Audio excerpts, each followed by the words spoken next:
Recording in progress.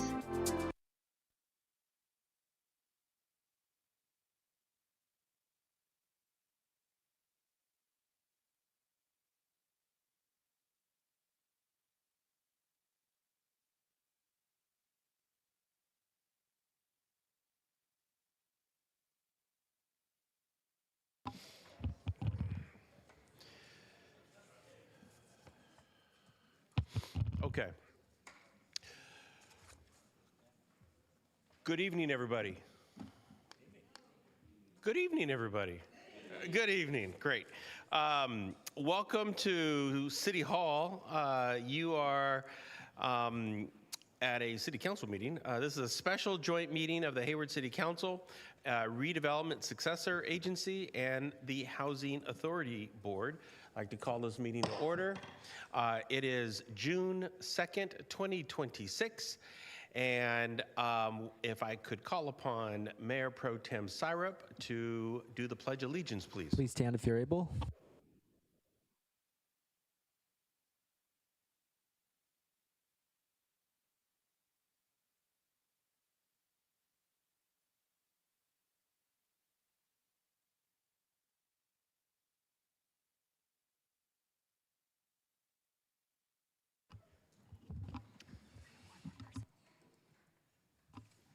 Okay, Madam City Clerk, if you can please take roll.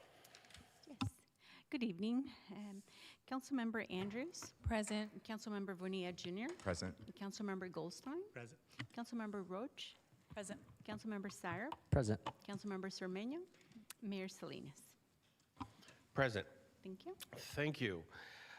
Next, I'd like to call upon our City Attorney, Mr. Lawson, if you could please give closed session announcement. Thank you, Mayor and Council. The closed session convened at 5:30. First, the council met with its property negotiators. The properties under negotiation are all identified in detail on the posted agenda. The council gave direction to staff, but otherwise took no reportable action. With respect to public employment, Mayor, I will defer to you on the item and the council action. No action was taken. Thank you. It's on the city attorney's evaluation, to Yes. be clear. Yes, City Attorney's evaluation, there was no action taken. Thank you. Next, we have a special presentation, and I am very pleased to have with us joining today we have a group of folks. KJ from the co-chair of Cal State East Bay's LGBTQ plus staff and faculty association. KJ, you here? Let's give KJ a big round of applause. Sure. And then is it Alex Karen or Caven? Karan. Oh, okay. Alex Karan from the Chabot College Queen Queer Educators Network. Welcome. And also, well, of course, Robert Lopez from former organizer of Hayward Gay Prom, Mr. Lopez. Pastor Lopez, forgive me. And then, of course, from the Hayward Public Library, Melissa Berkeley. Melissa? Where's Melissa? Oh, there you are, of course. And then Tina Kim. Tina? Nice. Oh, no, is it Tina or Gina? Tina. Gina. Oh, okay, Gina Kim, okay. And then, of course, joining us from LGBTQ plus community advocates or LGBTQ plus advocates and champions, Kim Smith and Jade Moncado. Jade, yeah, welcome. Welcome. Yesterday started Pride Month, and today, yesterday, and of course today, we started flying the Pride flag outside. We do have a special formal ceremony next week, June 11th at noon. It's here in the front at City Hall.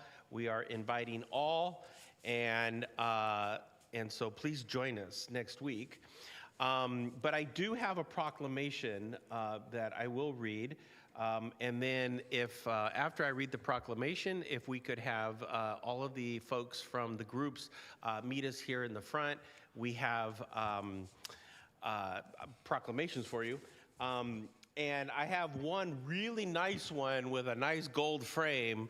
And I'm going to have to decide between now and by the time we get down there on who gets the nice fancy one with the gold frame. But I will wait. So I'll tell you what. Why don't you hold that, and then I will pass these this way. And I have to take my glasses off because these are often. So this is a proclamation by the city of Hayward designating June LGBTQIA plus Pride Month. And so here it goes. Proclamation. Whereas the city of Hayward has a diverse lesbian, gay, bisexual, transgender, questioning, queer, intersex, two-spirit, and gender nonconforming community, and it is committed to supporting visibility, dignity, and equity for all people in the community. And whereas Hayward has long endeavored to foster a welcoming community for LGBTQIA plus residents, businesses, and organizations. And whereas Hayward was among the first cities in the country to be home to a gay prom event hosted by Project Eden's Lambda Youth Group, a program of Horizon Treatment Services, which provided an annual venue for affirmation and celebration for nearly 3 decades. And whereas the city of Hayward is celebrating Pride Month through inclusive exhibitions, library materials, and programming at the downtown branch of Hayward Public Library. And whereas the intersex Inclusive Progress Pride Flag, created in 2021, unites the traditional rainbow pride flag with symbols honoring LGBTQIA plus people of color, transgender people, intersex people, and those affected by HIV, AIDS, and stands as an emblem of visibility, inclusion, and the diversity of the Hayward community. And whereas on June 4th, 2024, Hayward acknowledged its commitment to be an inclusive, equitable, and compassionate community by resolving to fly the intersex Inclusive Progress Pride flag throughout every June in honor of LGBTQIA plus Pride Month in City Hall Plaza. And whereas the city of Hayward will host a ceremonial flag raising of the intersex Inclusive Progress Pride flag on June 11, 2026 at Hayward City Hall at 12 o'clock. Now, therefore, I, Mark Salinas, Mayor of the City of Hayward, on behalf of the Hayward City Council, do hereby proclaim the month of June 2026 as LGBTQIA plus Pride Month. Ladies and gentlemen, let's give Pride a big round of applause.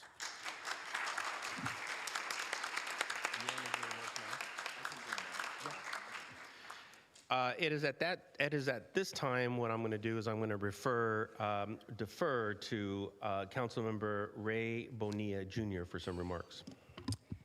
Good evening, Mayor, colleagues, and members of the community. It is an honor to join my fellow council members in recognizing June as Pride Month. As a proud gay man and member of the LGBT plus community, this recognition is deeply personal to me. Pride is a celebration of authenticity, courage, and the freedom to be who we are. It is also a reminder of those who came before us, who fought for equality, dignity, and acceptance so that future generations could live more openly and more safely. I am incredibly proud to serve a community that embraces diversity and inclusion. Hayward is strongest when everyone feels seen, valued, and welcomed, regardless of who we are or who we love. As we celebrate Pride Month, let us continue building a community where every person can live with dignity, opportunity, and a true sense of belonging. Happy Pride Month, and I look forward to taking a picture with all of you guys as we move to this next stage. But happy Pride Month, and thank you for being here. Thank you, Mayor.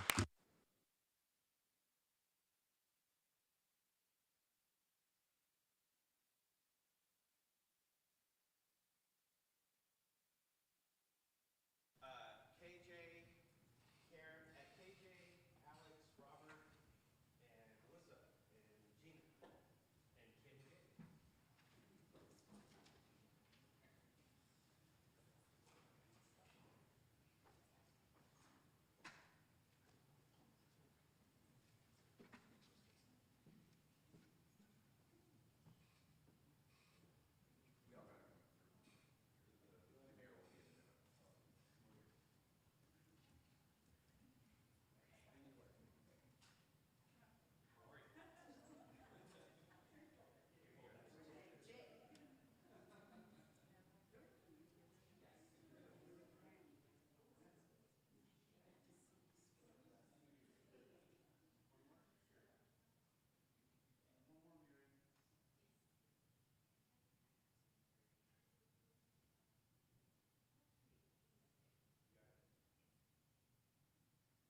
Okay.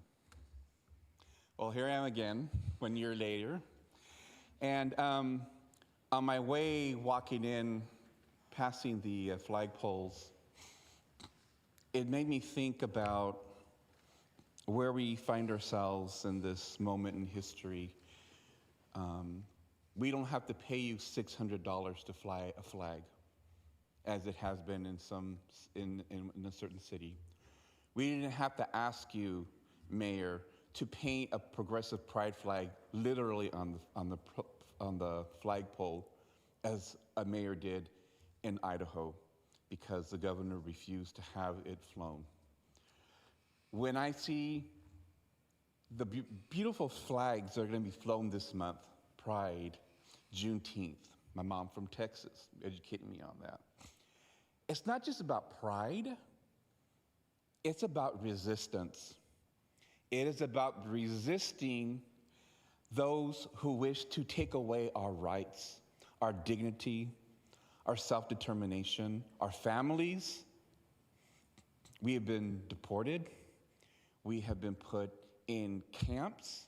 We've been separated from our children. And the list goes on and on. We've all been impacted in this last year.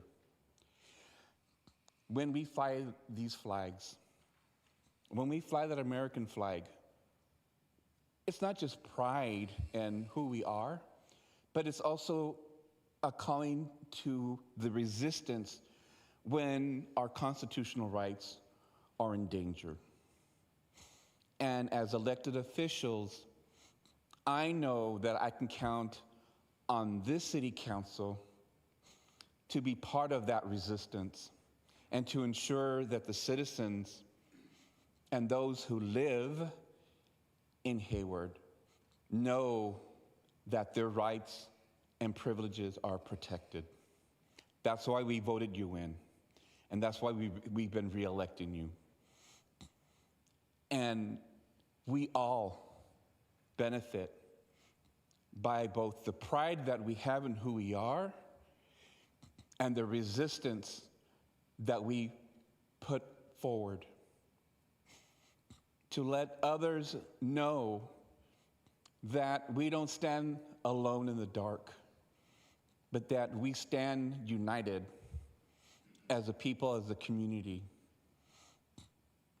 And for that, I thank you for acknowledging this day for us who are educators, who are researchers, doing prevention with young people, with young adults, getting an education.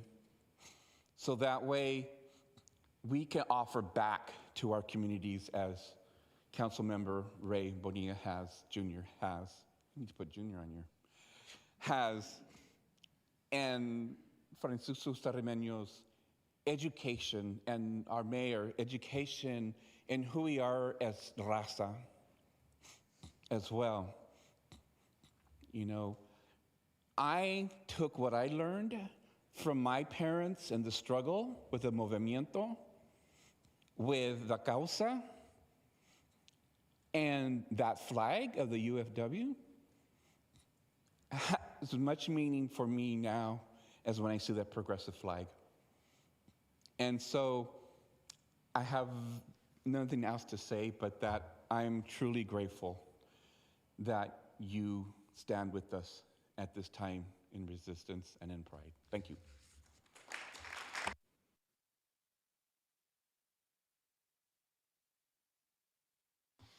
Yeah.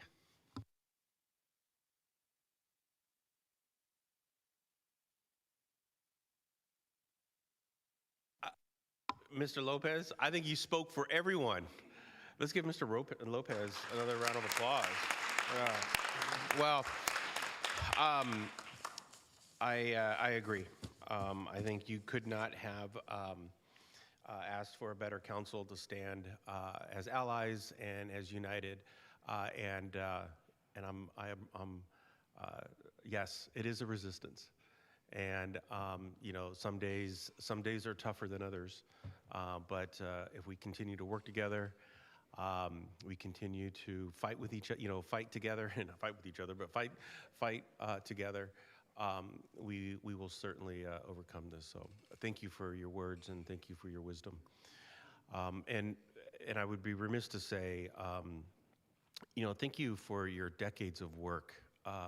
You're a pastor, and I know you've been in this space for a very long time, working with kids and working with youth and young adults, and at times when folks would not, right? And you and your colleagues have been at the forefront of this for a very, very, very long time. So thank you, Pastor Lopez, for all of your work over the years. Appreciate it.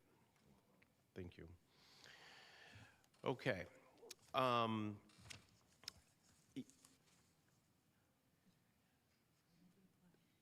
No, okay, all right. This is, in the classroom, we call this the 2-minute wait, because usually someone raises their hand. Okay, so I'd like to move on to the next item, which is public comment. This is reserved for anybody who would like to make a public comment on something that is not on the agenda. I know I have public comments on agenda-specific items, so I will wait to call these when we get to those specific agenda items. But is there anybody here that would like to make a public comment on something that is not on the agenda? I don't have any cards. Let me see if there's anyone online. There is nobody online, so what I'd like to do is I will close public comments and I will move on to city manager's comments. Madam City Manager. Great, thank you. Good evening, Mayor, Council. I would like to start by announcing that the city will begin enforcing existing parking time limits on streets and in city parking lots and garages in the downtown area starting July 1st. While parking is free on city streets and in city lots and garages, we want users to start observing time limits where posted, and keep in mind that overnight parking is prohibited in our lots and garages. Why are we doing this? It is primarily to ensure we are providing adequate, conveniently located parking for customers, patronizing local businesses, and for people otherwise visiting downtown Hayward. In addition to general communications about this change, we have reached out directly to downtown business associations and businesses directly and residential property managers. To accommodate individuals working downtown who require longer-term parking, we've identified a few locations where that will be allowable, and those locations are identified in orange on the map.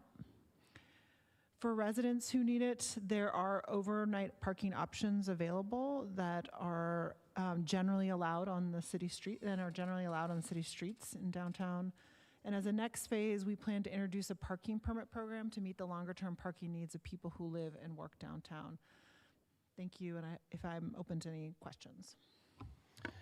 Thank you. Actually, I just rolling out the parking enforcement on the first. Would you say that it's going to be hard enforcement right from the go, or will it be a soft enforcement right from the go? I'm going to take the easy way out and say it's going to be right in between. Oh, okay. I mean, we'll have two community service officers that'll be staffing this over the course of the week, and we will not be just going, we'll enforce in downtown, but there are other parts of downtown that they'll also be enforcing. There's other work that they'll be doing. So we're not going to just be ticketing people all the time, but we will be enforcing the time limits. So, but it's not going to be soft or hard. Yeah, okay. And I just wanted to say that if there has been a comment I have heard about downtown, is that people, downtown is becoming more active, it's becoming more busy, and and we want to see cars moving in and out and give everyone an opportunity to hang out in downtown and shop and have dinner and participate in the restaurants in downtown. So that's one of the reasons why we're doing this. So thank you very much. Is that it? Thank you very much. I would like to move on to our consent calendar. I do have somebody in the audience who would like for me to pull item, or he wants to make a comment on item number 14, and I did not get any questions or comments up here. So what I will do is I will move to public comment, and I'll call upon Mr. Ahmed Sharab to come on up. Mr. Sharab, how are you? Is that working? Okay. Good evening. Happy Election Day. I just wanted to provide my strong support for this consent item. When we say we'll no longer accept our grandmothers, our fathers, our mothers, our children being killed in these streets, this is exactly what it looks like. And when we say we commit to Vision Zero, this is what it looks like. So I want to just thank the hard work of the staff for their continued commitment to this end, and members of the Infrastructure Committee, Mayor Salinas, Councilmember Andrews, Mayor Pro Tem Syrop, for your continued support in this vision, and I hope that everybody else can, the rest of the council can do the same. Thank you. Thank you. So I'd like to, let me see.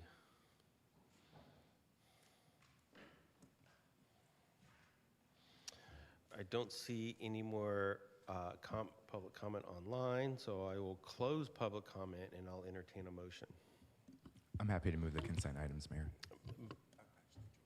I'm happy to second it. I think I asked the question too fast and I have to pause to I withdrew my refresh. motion for the technology to catch up. There we go. Okay, there we go. All right, so did you hit the button to comment? Oh, okay.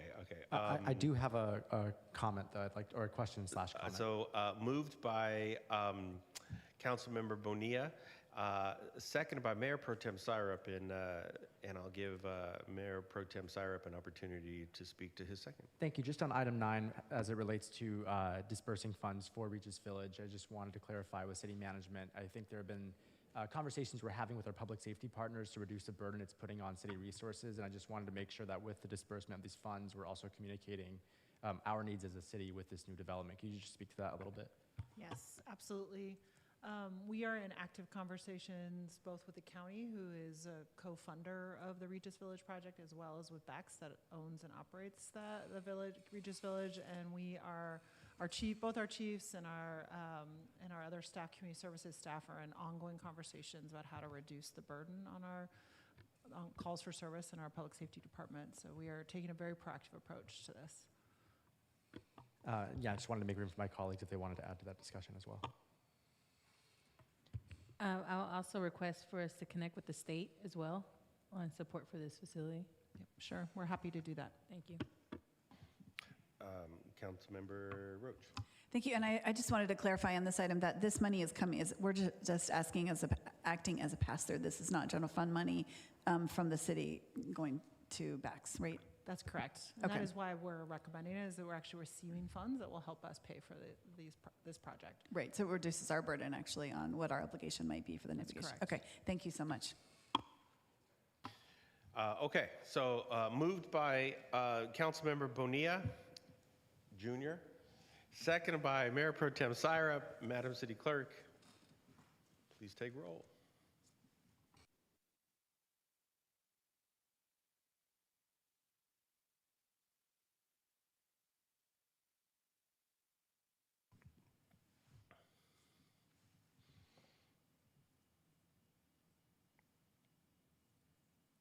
And I think the item, Councilmember Andrews, how would you like to vote? we're getting there. Okay, thank you. There we go. And it passes unanimously. Thank you. Moving on to a work session, and this is a work session. We will not take action on anything right now. We will direct staff, ask questions of staff, and direct staff to go in a particular direction. But this is item number 19, WS26-014, Safe Streets Downtown Project, also referred to as the Loop. The Loop. Update and recommendations. And this report is going to come to us by way of our Public Works Director, Mr. Amiri, Alex Amiri. And, I was informed that, you have more than 5 slides. Take all the slides necessary for this item, sir. Thank you very much, sir. Thank you. Good evening, Mr. Mayor and council member. First, I want to thank you for just approving the Hayward Safe Street, A, B, and Tennyson. I appreciate that. And also to say that I'm very excited to be here to address one of the long-standing issues in downtown Hayward, which is the loop and how to fix it. We have prepared a report that we are going to present to you. We are looking forward to receiving your comments. Byron Tang, who is our newly minted Deputy Director of Public Works for Transportation, is here to present the report. Byron?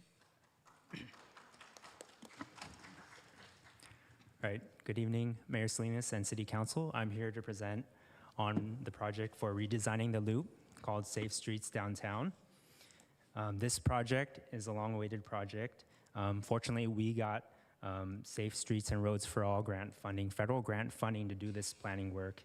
And this project seeks to achieve the strategic roadmap project of evaluating alternatives to the downtown loop. So the purpose for today is we're going to give an update to the project, talk about some of the options that have been brought forward, and then seek City Council guidance and direction on moving forward with these options and staff recommendations. I'd like to introduce Halit Maudi, who should be online. She is a principal from Fair and Peers, and also the project manager from the Fair and Peers side. Fair and Peers is the consultant, city's consultant for this project. And then also in person, a familiar face and name, Hugh Lauch, is sitting here. He's also a principal from Fair and Peers, and they both can help answer with questions after the presentation is done. Okay, so in 2013, the city created the loop when the Route 238 bypass was, as a project, did not go forward. And what the city did at the time was they converted a network of two-way streets and converted them into one-way. That happened in 2013. Unfortunately, there were some consequences that had a negative effect from that. Mainly, one of the big consequences was safety. From 2013, we have data that shows that collision happens on the loop every 11 days, and on average, 1.5 people either get seriously injured or die every year. This year, 2 people have already died, and we have not been halfway through the year yet. One thing this project looks to achieve through Safer Streets is getting us closer to the Downtown Specific Plan's vision of a thriving downtown. And just words from that long-range vision from that specific plan is to provide shopping, entertainment, employment, and housing options for residents and visitors of all ages and backgrounds that is accessible by bike, foot, public transit, and car. Through our outreach through this project, we've found that many residents have concerns about the loop. Over 75% have shown and given us feedback that they have serious concerns, and I'll talk a little bit about that in a later slide. So there are 4 main goals to this project. As a top priority, to create safer streets, and this aligns with the city's Vision Zero goal to reduce fatality and serious injury collisions to 0 by 2050. But in addition, there are other important goals, including promoting the economic vitality so people can live, shop, and work in downtown and feel welcome. And it's just not certain groups of people, but these are all people of all ages, backgrounds, income level, choice of transportation, so that they can feel safe accessing downtown and businesses and food and work and where they need to go. The technical work that is being done by this project team will position the city for funding in the future. Right now, the planning phase is currently funded by this grant, but all the other phases, including environmental, design, and construction, are not funded yet.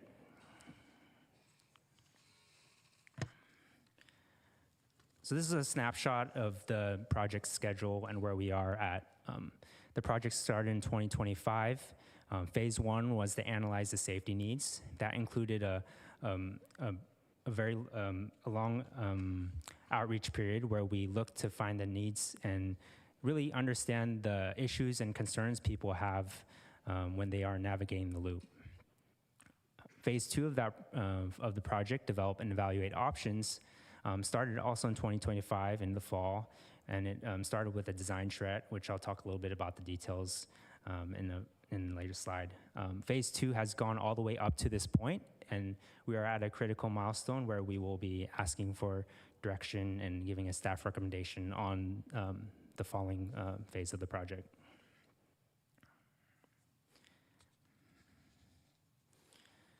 So in phase 1, we really seek to hear everyone, residents, businesses, on what their concerns are for the loop. What we heard was a strong desire for change. We were able to do this by hosting a website and a survey on that website. We had many ways of getting people informed of this, which included in-person events, having decals on the pavement. We did use social media. We did a lot of different ways to reach people. We found that 90% of the survey respondents live in Hayward. And some of the main themes we found, people really overwhelmingly said driving is confusing in the loop. Biking and walking feels unsafe. And it's important to have support for local businesses and places where people want to go so they can go and be excited about going to downtown. Phase 2 of the project started with a design charrette. And in this event, we invited stakeholders, residents, and businesses to really come together and have a blank canvas to really reimagine what the loop could look like. And what we got was many visionary ideas of how the loop can be transformed. We saw a lot of themes that were common, like, for example, pretty much almost everyone preferred a two-way circulation for the loop. There was a lot of preference for additional pedestrian space to support downtown businesses, and of course, desire for increased safety and slower speeds for vehicles. It continued with an open house where residents and stakeholders were invited to provide feedback on a lot of these visions that came out of this charrette. And I'm gonna talk a little bit about that in the next slide. So from that, we distilled the ideas from the charrette and basically went to the Council Infrastructure and Airport Committee and presented 4 different options that kind of had the themes of the charrette plus a baseline option that didn't change a lot. So the baseline option kept the loop as a one-way network and had some safety enhancements and roadway capacity reductions, but they were limited. The second option was the downtown grid option, which came from the charrette. And this option removed a segment of Foothill Boulevard and recreated the street grid to look like a downtown grid. And the third option was kept the current alignment, but converted it to two-way and had some major capacity reductions to Mission Boulevard and A Street, but kept Foothill Boulevard as the main through street. The fourth option is kind of similar to the third option, but had additional measures to increase the capacity for Foothill Boulevard. We presented this to SEAC in October, and they, for the purpose of moving forward, to do some further analysis and outreach, and they selected option 2 and 3. From that point, we renamed those options to option 1, Downtown Grid, and option 2, Civic Avenue. So if you aren't confused already, I'm trying to set it straight, but from here on, option 1 is Downtown Grid, and option 2 is Civic Avenue going forward. So now I'm gonna go over, the project team took these options and kind of prepared for the next round of outreach, which included different variations of the options, ideas about what to do about B Street and C Street. So I'm just go over those so everyone sees what was given in the outreach and what was studied. So this is the existing configuration of the loop as it is, where Mission Boulevard has 3 through lanes in one going one way. A Street has 4 through lanes going one way, and Foothill Boulevard has 3 through lanes going one way and various turn lanes that terminate throughout Foothill Boulevard. So this is the downtown grid option. Mission Boulevard is shown with 2 lanes in each direction and now 2-way. A Street is shown with 2 lanes in each direction and also 2-way.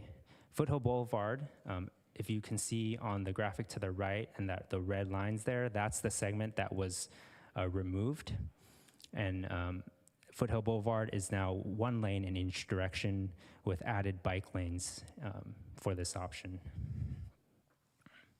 There is also a widened sidewalk, if you can see that. This is a photo simulation of how Mission Boulevard could look like with a downtown grid option.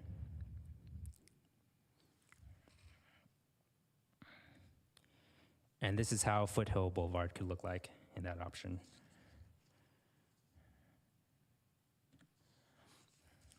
For the Civic Avenue option, it's kind of flipped, where Foothill Boulevard now it remains continuous, but it has 2 lanes in each direction with a median and widened sidewalk.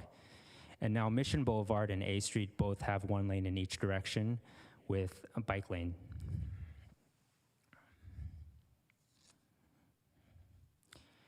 And this is a photo simulation of how Mission Boulevard could look under this option, the Civic Avenue option.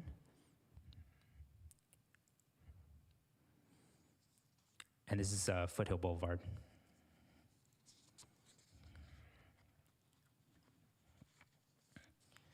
So in addition to that, Civic Avenue, since Foothill Boulevard still remains continuous, the team thought of different options of how to treat D Street.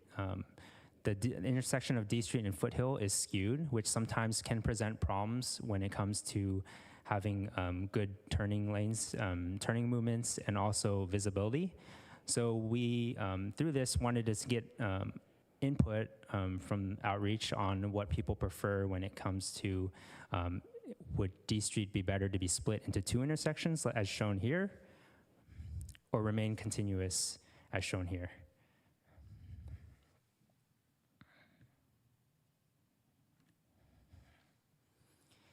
In addition, B Street within the loop is also something that should be considered, because currently it is now 1-way. So the team has shown these conceptual shots, and I wouldn't put too much detail on this. This is just visions of what it could look like. But for example, starting from the top right, that is keeping it B Street 1-way.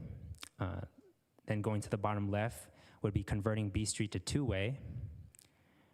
And then 3, there's an option where certain segments of B Street could potentially be a pedestrian plaza, which means cars would not be able to go through, and that space would be utilized for pedestrians and placemaking and other opportunities.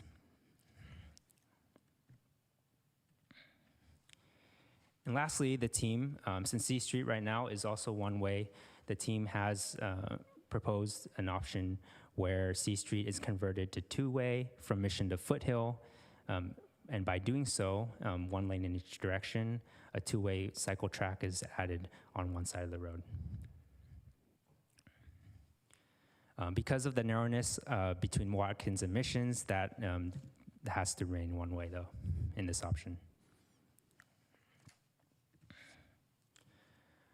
So I know what a lot of people are thinking, especially when it comes to traffic and what happens when you have these options. So the team ran a traffic operation and diversion analysis, and I'm gonna go over just the high level results of that. So in this chart, it charts all the intersections of the loop. To the left is the intersection delay in seconds, and that is a common transportation analysis metric, and it basically means the extra time that you have to wait at an intersection due to signal control, the amount of vehicles there. That's just a way of measuring delay, and often can be seen as like congestion, basically. So what we have here is a comparison between the existing and the two downtown grid and Civic Avenue options. So blue is the existing downtown loop as it is, measured by intersection delay. The green is shown as the downtown grid option, and the black is shown as the Civic Avenue option.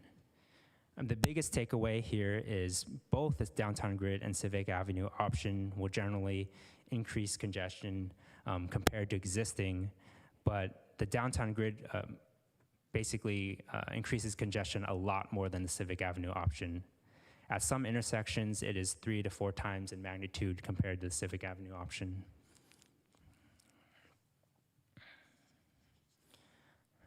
The team also looked at the main pros and cons and summarized it in the next 3 slides as is shown.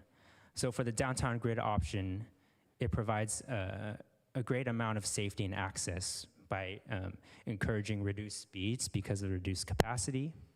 There's shorter crossing distances on Foothill Boulevard, and the widened sidewalks and protected bicycle lanes on Foothill Boulevard also increase that safety and access aspect. From an economic vitality standpoint, the conversion to two-way streets will attract more visitors. And this is something we know because we've heard it from that outreach. Over 30% of people said that they would be encouraged to visit downtown more if it was more safer and easier to navigate. Also, for this option, there's an interesting opportunity by taking out that Foothill Boulevard segment. There could be a potential reclamation of that land to be utilized for future parks or development. But that would be needed to be studied in more in detail to really understand the value of that. And then for operations, as you saw on the chart, this option increases the congestion the most, is expected to increase the congestion the most because of disconnecting Foothill Boulevard. It is also known that, with all things equal, converting from one-way to two-way can add a little more delay. So the team noted that here.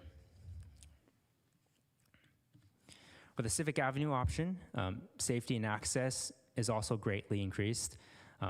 The reduced capacity encourages reduced speeds. There's shorter crossing distances on A Street and Mission Boulevard. The widened sidewalks on Foothill Boulevard and the protected bicycle lanes on A Street and Mission Boulevard provide access to those other modes of transportation like cycling and for pedestrians. From an economic vitality standpoint, it is similar than the other option, other than the removed segment. The conversion to two-way streets will attract more visitors. And also, there's options to use parklets on Foothill Boulevard to enhance some of the business aspect of that. From an operations standpoint, this will increase congestion, but not as much as the downtown grid option. So here's a summary of the options and analysis. It's a pretty simple chart here where all the options increase safety and access, and is expected to increase the economic vitality of downtown because these options also preserve parking. But as we know, the downtown grid is expected to increase congestion by a lot more than either Civic Avenue options. So now I'm gonna go over the results. We had these options all on the website for survey. So I'm going to go over the results of what people thought about these options. So the city had 4 ways of engaging. We sent out utility bill inserts to all residents, notifying them of the online survey. We used social media. We also did some focus groups with some organizations like Krill, AC Transit, and local businesses like the Chamber of Commerce and the Downtown Hayward Improvement Association. And just on that March 26th Chamber of Commerce focus group, from the businesses we heard, they supported the return of two-way streets, but really when it came to the 2 options, didn't have a strong preference on which one they favored. They did request for more parking enforcement, which is something that was spoke about earlier this meeting. But they agreed that, there needs to be a reduction in traffic, but reasonable questions on how that would be achieved. And when it came to the pedestrian plaza, they did have some concerns about how that could actually work, and so they weren't sure about that. So now the results of the survey. When asked the city received 350 responses to the survey. I know that doesn't seem like a big number, but this was a very complex survey that took a long time and had 4 different parts for people to give feedback on. But when it came to each option, there was a more preference to the Civic Avenue option, where 58% of respondents preferred that. And what did people say about the downtown grid option? Well, the most common support came from the added bike lanes on Foothill, and that A Street was kept to 4 lanes.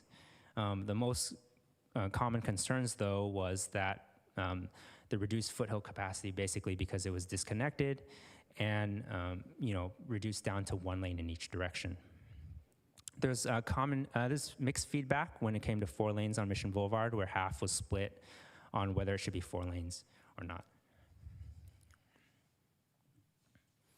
And what did people say about the Civic Avenue option? Most common support came from the added bike lanes on Mission and A Street. And then people liked that Foothill was kept as the street that had the most through capacity, and it had a planted median. There's mixed feedback, though, on the overall roadway capacity, and some people thought that it may not reduce cut-through travel, and that this option still feels somewhat car-centric, since it is pretty much aligned like how it is today. And some people also said it would be great to have more pedestrian and bike safety. For within the Civic Avenue option, when it comes to splitting D Street or keeping continuous, over 50% preferred keeping it continuous and valuing more connectivity.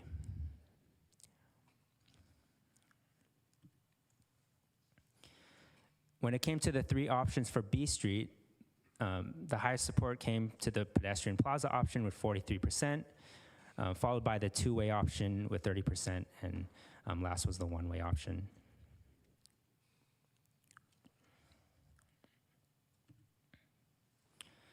And lastly, when it came to the C Street design, the majority of respondents agreed, either strongly agreed or agreed. A lot of this agreement came from supporting that C Street would become 2-way and that there would be added bike lanes. There's questions about how the bike lane would affect on-street parking. And there was concerns that confusion of keeping that small section 1-way from Mission to Watkins and then converting it to 2-way could cause some confusion.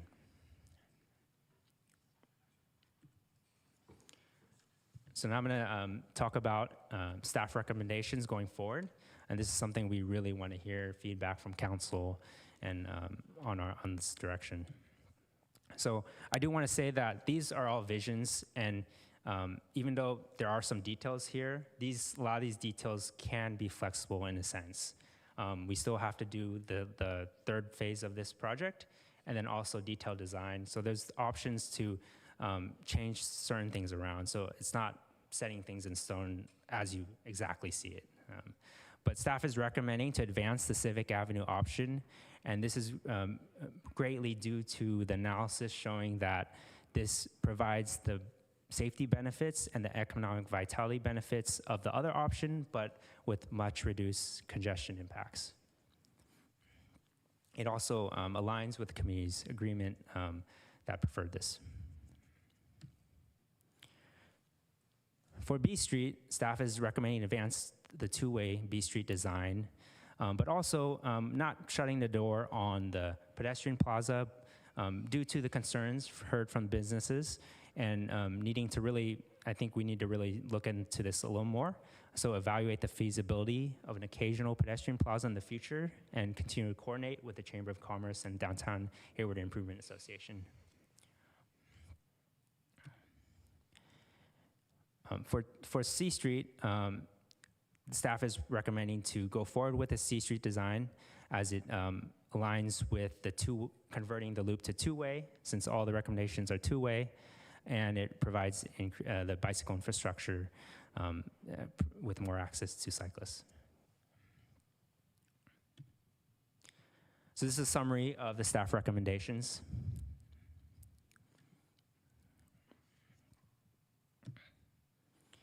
So going forward, the third phase of this project is to refine this design. There is another public engagement round as we develop.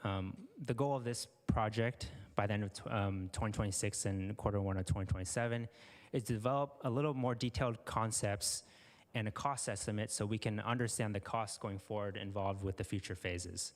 So as we develop this concept, we're gonna do another outreach phase and really get those details more figured out about what we really can do or can't do so we can get a better cost estimate. So that's coming ahead. All right, so next steps and questions and feedback. Our questions today is, do the staff recommendations align with council goals? And do the proposed options represent the community's vision? Additional input we're looking for is, have adequate outreach and analyses been completed for this early planning phase? And what refinements, outreach efforts, and analyses need to be explored in future phases, if there are any? And if there are additional questions or concerns you have. That concludes the presentation. Thank you. Thank you. And I just wanted to say, I've been up here a while where have been taking historical notes, and I think you're the first person since I've been up here that have had an applause before you do your staff report.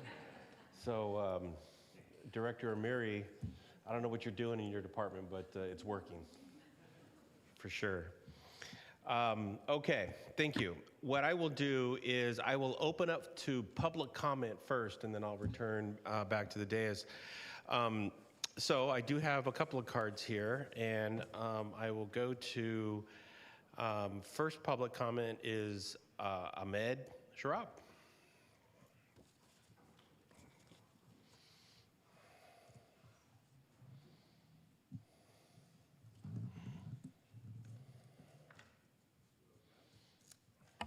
That again, okay. Yeah, I'll keep it short. In general, I thank you, Byron, for the lovely presentation. Of course, he deserves a round of applause for that newly minted position, well deserved. I support the staff recommendations with the exception of how the concept looks on Foothill currently. I think it needs to have, being a major corridor, it needs to have robust and continuous bike infrastructure, especially with all the transit-oriented developments in the area. So I look forward to seeing those concepts in the next phases. And really, we need to be evaluating the massive capacity of off-street parking in the area. As for the pedestrianization of B Street, actually got the opportunity to sit in on the Chamber of Commerce focus group with the businesses, and I respect the concerns of our esteemed business owners that give the downtown character what it is. So definitely I agree that it should be studied, but I'd like to see a time-bound commitment on that, perhaps within a year from now to see results from that study. Yeah, thank you. Thank you. Our next speaker is Alejandro Hasso.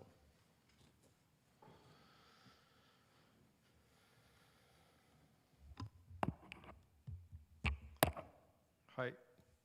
Hi, everyone. Thank you. It's great to see this project come to this phase. I think for a lot of people, the Hayward Loop is really difficult to navigate. And yeah, I just want to strongly support the staff recommendations. I think from a cost-effective standpoint, it is definitely the most cost-effective solution. And also, this option allows for a phased rollout. Because I think, as we mentioned before, I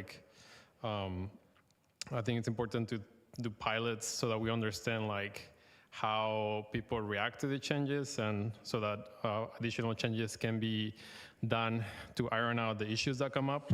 And yeah, this is a great option for that. And it's interesting to see the support for the pedestrianizing of B Street, but I do think that it's probably best to do it as a later phase, just because making these many changes, it's gonna take time for people to adjust to the two ways, changing back to two ways. and also from a bicycle perspective, from a cyclist perspective, even just changing back to two ways does make it easier to just get around and like support the local businesses. Because if you're coming from BART trying to go to B Street, you kind of have to loop around downtown to go eat at some of the businesses on B Street. And but I do think that it's important to like, study that in the future, study pedestrianizing B Street. San Mateo is a great option. It's also called B Street, so that would be sorry. So yeah, I think it's important to like study that further. But I do think that it's important to include bike lanes throughout downtown because even though these might make it more efficient to get through downtown with a car, like unless we provide safe alternatives to driving, we won't be able to reduce congestion because we just need to make it easier for people to like get around without having to drive. That's the best way to reduce traffic. And yeah, lastly, like I do think that there could be some issues that come up when you switch back to two ways, like long traffic intervals. So I think maybe as a future phase, that could be further analyzed to see where more efficient intersections can be implemented, while also reducing the crossing distances for pedestrians where possible. Thank you. Thank you. I don't have any more public comments, so I will return to the dais. Councilmember Zermeño. Mayor, thank you, and thank you for the good report.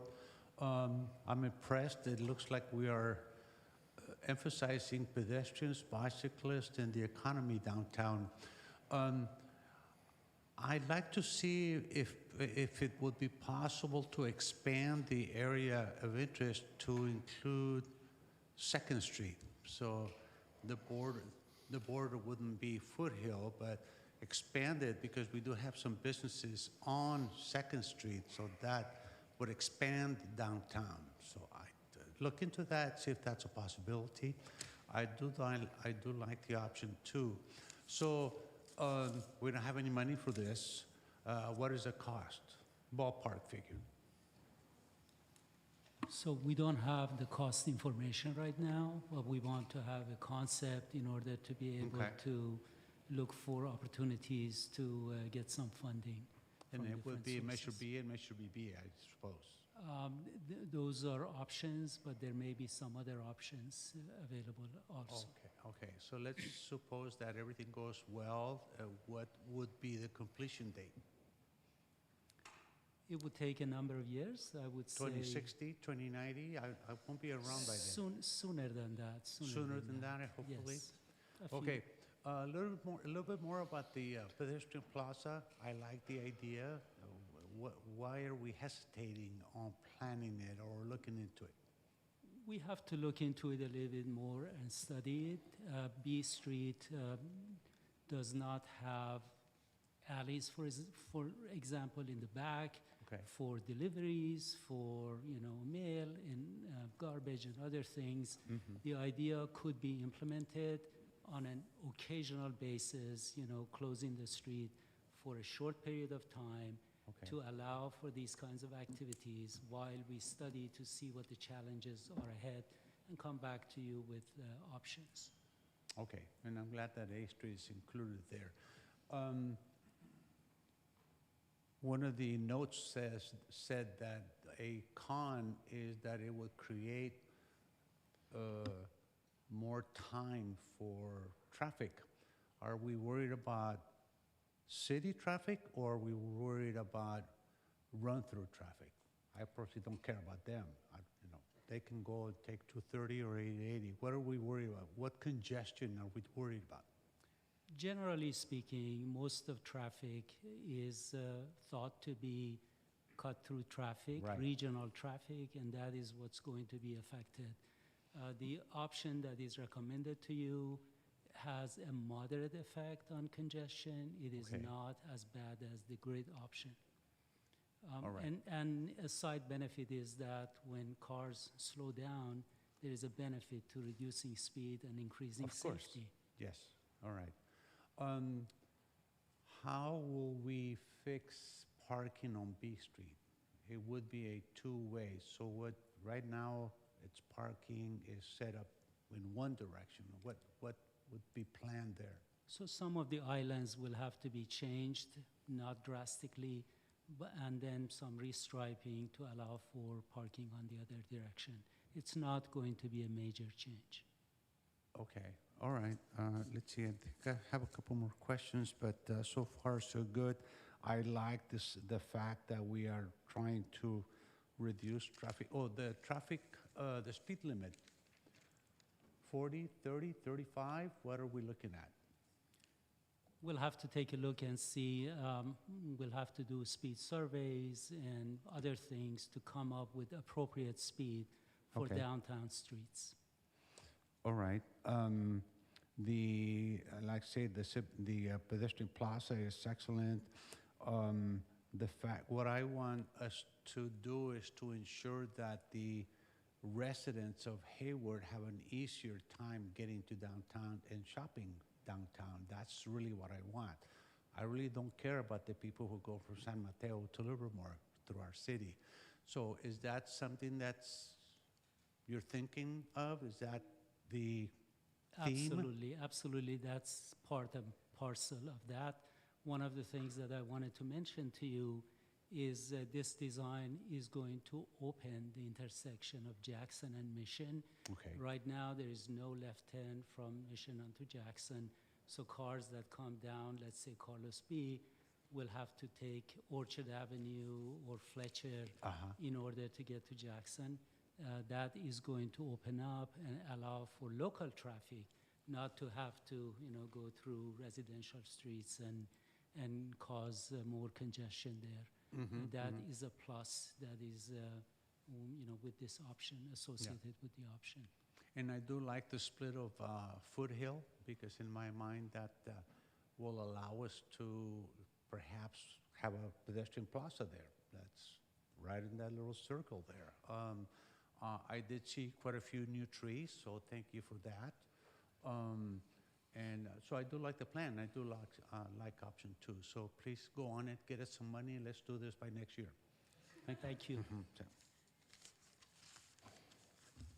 And of course, Director Amiri, we care about all traffic because we hope that they stop and shop in Hayward, correct? Absolutely, yes. Absolutely. Mayor Pro Tem Syrup. Thank you, Mayor. You read my mind. I was going to say this is not just to benefit our residents, but to make visitors enjoy our downtown more as well from outside of Hayward. So just for the purposes of direction, thank you for this report, and I'm in alignment with the staff recommendations. I wanted to share a little bit, and I also want to thank my colleagues on the Council on Infrastructure and Airport Committee, Mayor Salinas and Councilmember Andrews. We've done a lot of work on this over the years. And now Deputy Director Byron, I mean, what a project to cut your teeth on for the new title. So congrats on bringing this forward. I think this topic is one that we hear a lot about all the time, and I'm happy that we get to bring this thinking forward before the community. So yeah, I wanted to share some thinking around why the Civic Avenue option and why it felt important to move in this direction. The city has invested a lot in its downtown, but it's disconnected its downtown. So right now we're in City Hall, and dividing City Hall from the rest of the core of our downtown is 3 to 5 lanes of traffic going 35 to 40 miles an hour. Right next to the City Hall is a beautiful library that we spent, close to $90 million on. That's also divided from the rest of the downtown by 3 to 5 lanes of traffic. You hold an event on this plaza in our beautiful brand new library, in front of our beautiful brand new library, also new, and it's hard to hear what's happening on the plaza because you have that traffic rushing by you at 35 to 40 miles an hour. So really what I see the Civic Avenue accomplishing is connecting the fabric of all these pieces of the downtown that we've invested in and expanding the footprint of our downtown. So I've just talked about what's south of Mission, but then let's take a look at North Mission on the other side of A Street. You have Main Street that has some business buildings that have been disconnected from the downtown because of 4 to 5 lanes of A Street traffic. You have this massive investment. I don't know if anyone's had a chance to walk on the nice sidewalks on Northern Mission, but we just recently redid full protected bike lanes, full sidewalks. There's a ton of shops along there, but they're all disconnected from the foot traffic of our downtown as well. So the civic option to me is our chance to correct the past mistake of the loop and connect the fabric of our downtown to all of these massive investments that we've made over the past 10 years and really expand the footprint and make economic development better for the downtown as a whole and give people more options to visit when they come to our downtown. I know that there are some concerns around traffic as lanes get reduced. And so there's a concept I wanted to share called induced demand. And the idea is when you add more lanes, people use those more lanes and you actually increase traffic. And so I don't want to misguide the public and create any illusions that when we reduce some of these lanes, traffic's going to be tough for a while. People are going to have to get used to and adjust to the fact that they can't just use Hayward as a thoroughfare anymore. But over time, more people will stay on the freeway than will use Hayward as a thoroughfare, and it'll actually reduce traffic and make it so that it's easier for residents to get to their own downtown than having to navigate 5 lanes of traffic in between commuters to try to go to the bank. And so it's really this principle of induced demand that I think we're using here when we're trying to figure out which lanes are we going to cut back on and why. That's why I think the Civic Avenue option makes a lot of sense. I'm appreciative that we are holding off on the pedestrian plaza for now. I think that plazas are really beneficial to downtown areas. We drive hundreds of miles to go to Disneyland and be in a walkable plaza. I think people like being in car-free spaces, but we have to make sure that we do it right. And I've spoken to a number of business owners downtown, and it's just clear that we don't have clarity ourselves yet on what that would look like. What furniture would go out on the plaza? Who is responsible for the maintenance of that furniture? Public safety and lighting concerns, deliveries and shipping, and how do we handle loading zones, right? There's a lot of questions that need to be answered, and so I think a pilot approach makes sense. And when I say pilot, it can be simple. I think Senator Wiener at the state level passed something called an entertainment zone ordinance, where maybe, Oakland has First Fridays. Maybe we allowed a few planters to block off a section of B Street, make that area become an entertainment zone and allow people to enjoy, patronizing the bars in that area to get a feel of what a pedestrian-free area looks like, and we can kind of work through the kinks. That's just an idea. I would defer to, our conversations with the chamber and business owners to see what kind of pilot they would feel comfortable with trying, but I think we have to test these things out before we go for a bigger project like completely redoing the B Street area. I had a question about some of the drawings for the B Street pilot. It looks like it's back in reverse parking. Is that correct? Yeah, the concept shows that, but I think these were just more for example. It doesn't mean that we have to do that. Okay, I would advise against that. I would say people will want to pull into their spots. I've driven around the Bay Area quite a lot, and there's maybe like one street on San Francisco that has the back and reverse parking, and it's unsettling a little bit. So I'm just not a fan of that personally. Right. There are some I think studies that show that it can be safer, but Yeah. I agree a lot of people aren't used to it either. So Yeah, and that safety could also be compromised by people not knowing what to do there. I think with, let's use Patrick Avenue as an example, right? We had good intentions on the implementation of Patrick Avenue, but there's a cultural unfamiliarity with the protected car bike lane, or maybe the lanes weren't wide enough. We can rehash that as much as we want, but I think we have to keep in mind what is the parking culture and how do we transition that appropriately. And back in parking kind of freaks me out, but happy to. I would recommend against it, but I'll see what you bring forward, with the direction you get from the council.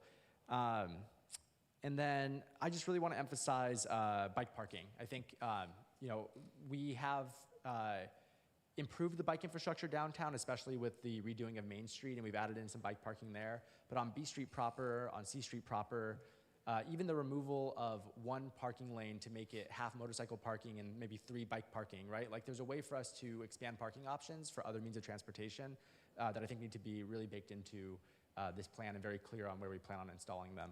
But otherwise, yeah, I think great work on this. Thank you for listening to the community's feedback. I'm really happy to see that the community is aligned with the recommendations that you're putting forward as well. And I appreciate the diligence that you've taken as staff to get as much input as possible from people of different backgrounds, different languages. And yeah, just I hope that I'm alive to see the completion of the new loop. So, so keep up the good work. Thank you. Councilmember Andrews. Do we still call it the loop if we change it? I don't even know. I know that's the question I have. Yep.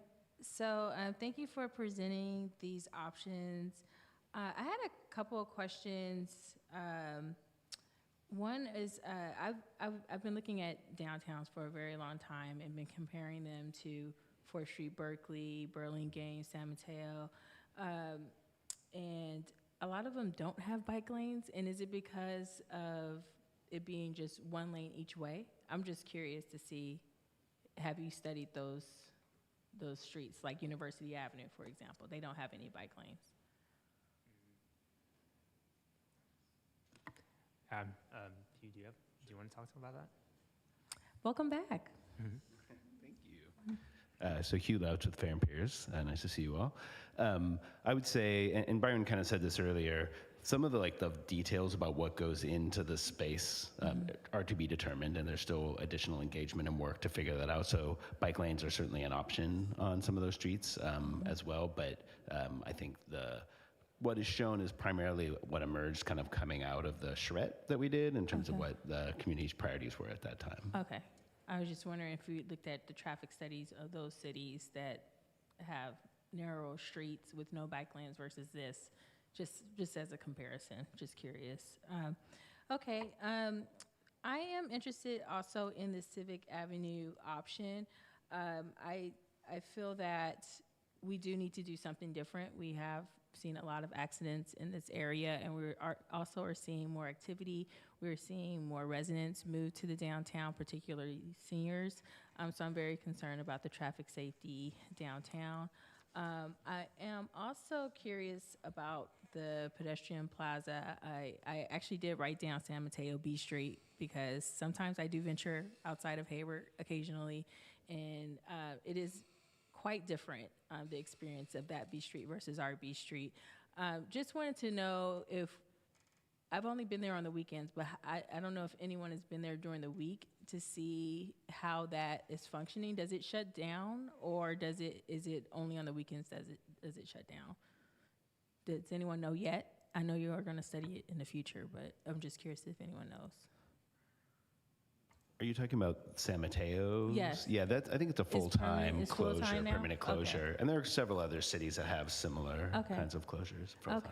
I would just, part of your research, actually talk to the businesses to see how they are impacted, because on Saturdays it's thriving, and I don't know what it's like during the week, but I imagine if it's still there, they're probably doing okay.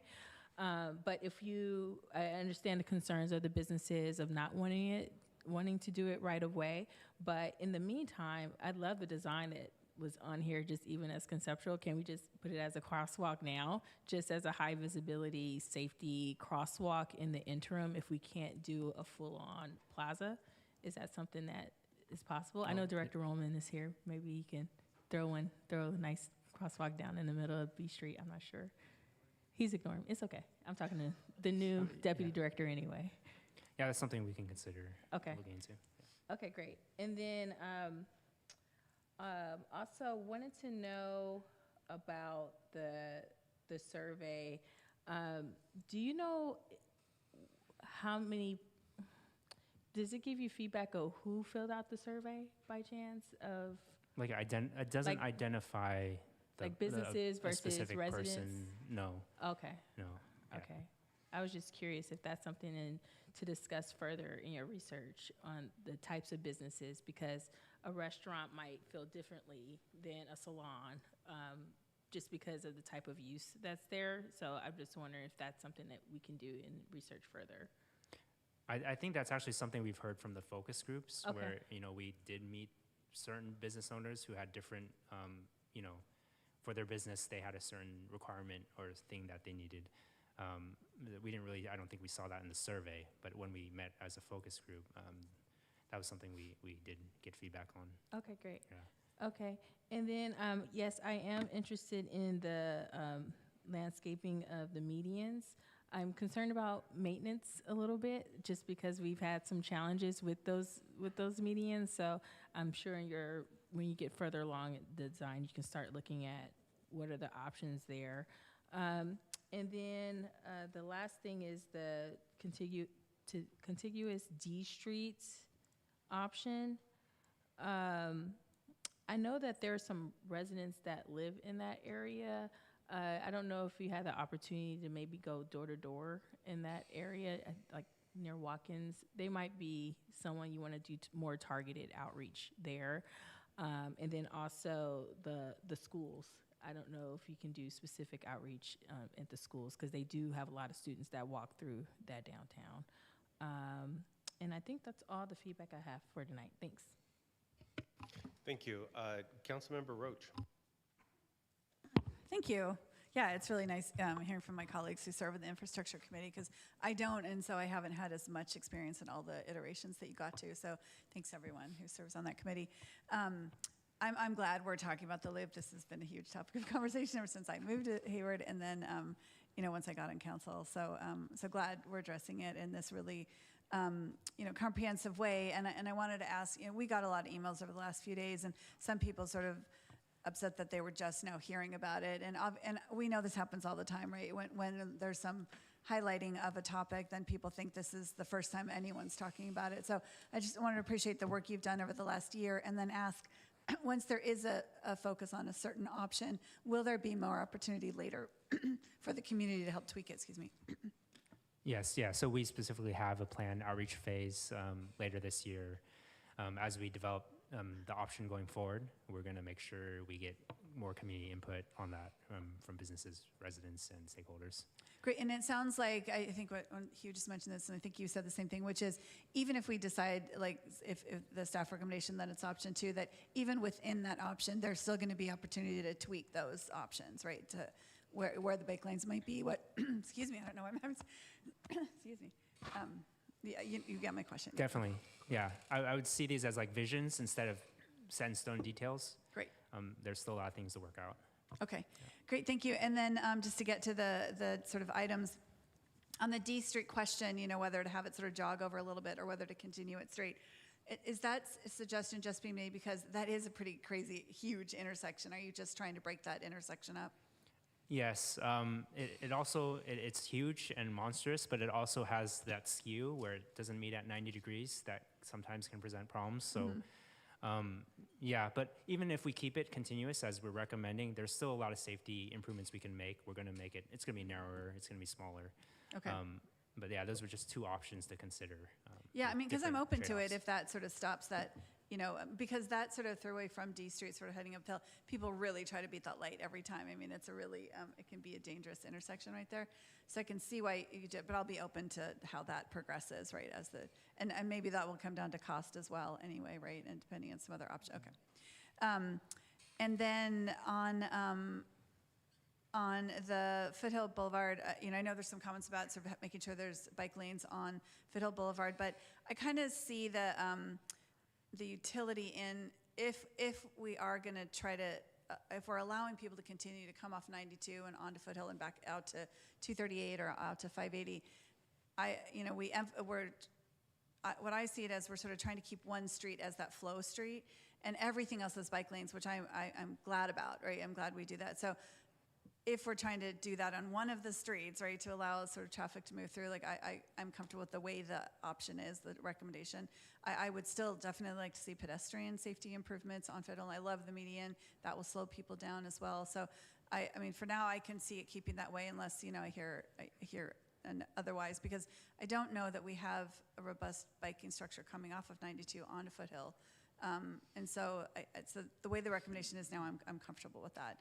But of course, for further study, further input from everyone, I'm happy with that. On the pedestrian mall idea, I love a pedestrian mall. I think they're really fun. But I was reading a little bit about it because my knee jerk is, yeah, let's have a pedestrian mall. It sounds great, right? But I was reading about how it's one of those things that apparently it's not sort of, if you build it, you will get foot traffic. It's more that if you already have a lot of foot traffic and it's already a really popular place to visit, then a pedestrian mall can be successful. But in areas where people have tried to create more buzz and bring more people downtown, they're not so successful. So I'm very interested in us studying this further before we take any action. I love the First Friday idea as a sort of better way to do it. But I read one statistic, and I'm sure there's updated data that basically said, that I guess there was a huge push for them in like the 60s and 70s, and only about 20% of them remained successful. So I would just want us to be very careful about that. I don't want to do any more harm than the loop already did potentially to our businesses. If we're trying to sort of right that wrong, let's not sort of add another wrong on top of that. So So for now, a First Friday idea in the future is a great idea, and then we start it further. And then as we get more and more businesses downtown, as we, as that there is a buzz for that sort of thing, then we can look at that further. Let's see. I think that is it for now. Let me just look up further. Yeah, but otherwise, thank you for the hard work. I'm supportive of the staff recommendation on this one, and I will look forward to future tweaks on the designs. Thank you. Thank you. Councilmember Goldstein. Thank you. Thank you for this report. First, also congratulations on your promotion. Well deserved. Thank you.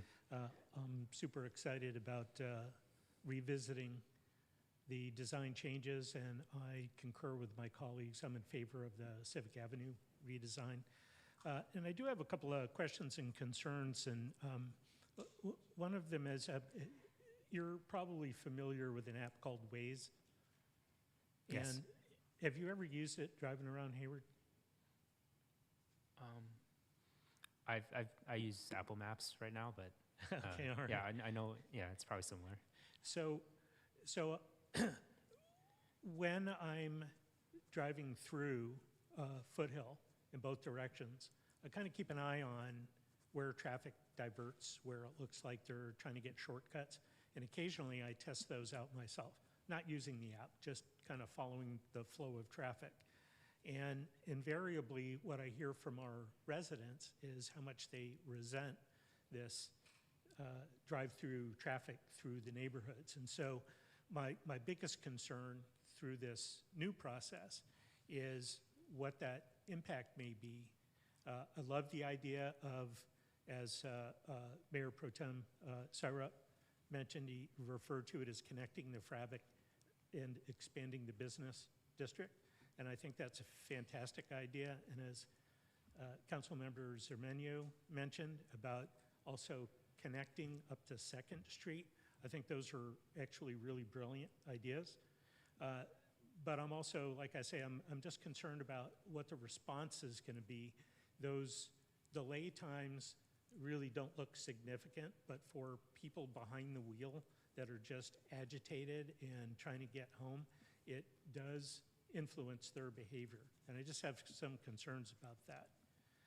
Do we have any mechanisms for evaluating that before we embark on a plan, or do we have to implement it and then kind of look and see how people respond? Yeah, we've actually, in the attachment there, we have, as part of the traffic analysis, we did do a diversion analysis. And I think, not to sugarcoat it, it is expected when you have increased congestion, some people will divert. And we do show the probabilities or the kind of areas where our models would show it could happen. So definitely, especially in the short term, after changes are made, it can happen. But yeah, that is a possibility. Okay, all right. Well, thank you for looking at that. I'm glad to hear that that's part of the plan. And I definitely like adding bicycle lanes and other infrastructure, places to lock up your bikes, safe places where people can park and take advantage of the business. I happen to be a motorcycling enthusiast, and I didn't see any motorcycle parking on this, so I'll be hounding you about that. And I'm teasing you a little bit, but honestly, I am working with a bunch of different motorcycle organizations around the Bay Area and looking for ways to invite them to Hayward. And parking just happens to be one of those things. And it's fairly common when we go out as a group. We may have 4 motorcycles occupy 1 car parking space, so it's not a super big deal. But the presence of motorcycle parking means that when someone is riding individually and looking to come downtown, they have a place that they can park that's not taking up 1 full car parking spot. So just something to keep in mind. And then I am in favor of D Street being continuous, but I would yield my opinion to the preferences of the neighborhood, because they may be seeing things that we don't see. Thank you. Thank you. Councilmember Bonilla. Thank you, Mayor. Okay, I'll keep my comments brief because I think you heard a lot of great feedback from my colleagues that I generally agree with. I do agree with the kind of, as a vision and as a concept, the Civic Avenue option. So I agree with staff recommendations. First, I really liked the downtown grid, option. But then when I looked at what that did to congestion and how significant that was, it sort of, had me lean a little bit more towards staff's recommendations, because I think it does bring a good balance of trying to balance the congestion, trying to slow things down. The safety benefits do come. I do appreciate the widened sidewalks and the protected bike lanes and the focus on how this is going to help with economic vitality. When I was thinking about B Street, I do like the idea of keeping it continuous. I do support two-way on B Street, and the idea of exploring a pedestrian plaza, not, to do it now, but I think in future studies, I would really like to kind of see how that would come about, but I also appreciate the caution that we heard from Councilmember Roche sort of about how those come about to be, but I do like anything we can do to activate that. So, I think we heard some suggestions like a First Friday or just something like that, but just whatever we can do to really sort of bring out that vibrancy of B Street and to make it more pedestrian friendly. And I just really like that idea of a pedestrian plaza, but I also want to be mindful to the business feedback that we heard from the chambers and from others. So I think as we continue to explore that option, I would be interested to sort of just have that come back once we have a little bit more discussion around how that might be incorporated in the future. C Street, I do like the idea of C Street being two ways and having bike infrastructure there. Also for Foothill, I appreciate that, we're still kind of keeping it one way, but where we can, adding more, or at least studying where there's an opportunity for more bike and pedestrian, safety, there I think would be important, because we do want to make it as, walkable as possible. And then I also really like the idea of the medians. I think not only, will that bring a lot of beauty to that project, but I think it's also going to, help us with safety in that area as well. I want to thank the community for their input and, just highlight that there is another opportunity for the community to provide input. And there's still so many details of this project to be worked out. So as the community listens tonight, we would love to hear your continued feedback and engagement in this project. And then lastly, just wanted to thank the Infrastructure Committee for all of the time and energy that they put into these recommendations, because I do think that they're strong and directionally we're heading in the right direction. And I think it's quite responsive to the feedback that we heard from the community. And more impressively, I really appreciate how this is being driven by the community, because all of the feedback that we've heard, where the majority of the community has lied on these issues, has tended to be what has made it into the staff's recommendation. So thank you for being so responsive to community's input. I think that this is a real strong vision for how it is we can reform the loop. So thank you so much. Thank you. Thank you, Mayor. Thank you. Okay, so I wanted to acknowledge my colleagues on the Infrastructure and Airport Committee, Mayor Pro Tem Syrup and Councilmember Andrews. I also wanted to acknowledge the folks that have come to the meetings. I know Bike Hayward, right? Bike Hayward, they show up, and they contribute to the discussion. And what I want to do is I just wanted to express appreciation for Bike Hayward coming to the meetings, but engaging in this process respectfully, professionally. And I think the fact that we've been able to land on something like this and you agree is great. And I think, and based on the feedback we see on the surveys, there seems to be a lot of support here. And when we can get, community engagement folks aligned with, the business community, aligned with the neighborhood, I think we're in good shape. So I'm going to go along with staff recommendations. The people have spoken, so I'm going to, I'm going to go with what staff has come up with, and I know my colleagues up here have, they have expressed a lot of sentiments that I share. So I will keep my comments to a very minimum. Mr. Amiri, do you have everything you need? I do. Thank you very much, Mr. Mayor and council Thank you. members. Thank you. Thank you, and I appreciate that.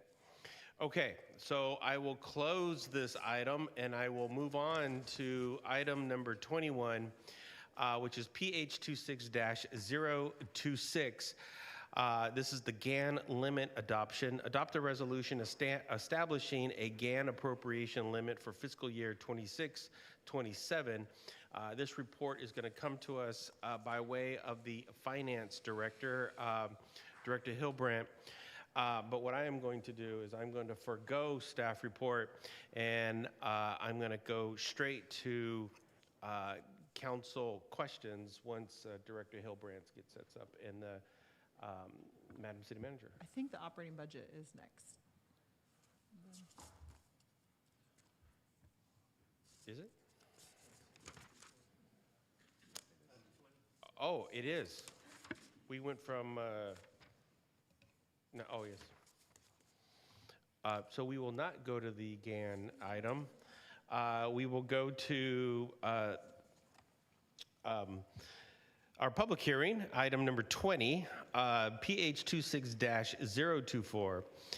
And this is fiscal year 2026-27 operating budget and capital improvement program public hearing and adoption. Public hearing for the proposed fiscal year 26-27 operating budgets for the City of Hayward, Hayward Redevelopment Successor Agency, and Housing Authority.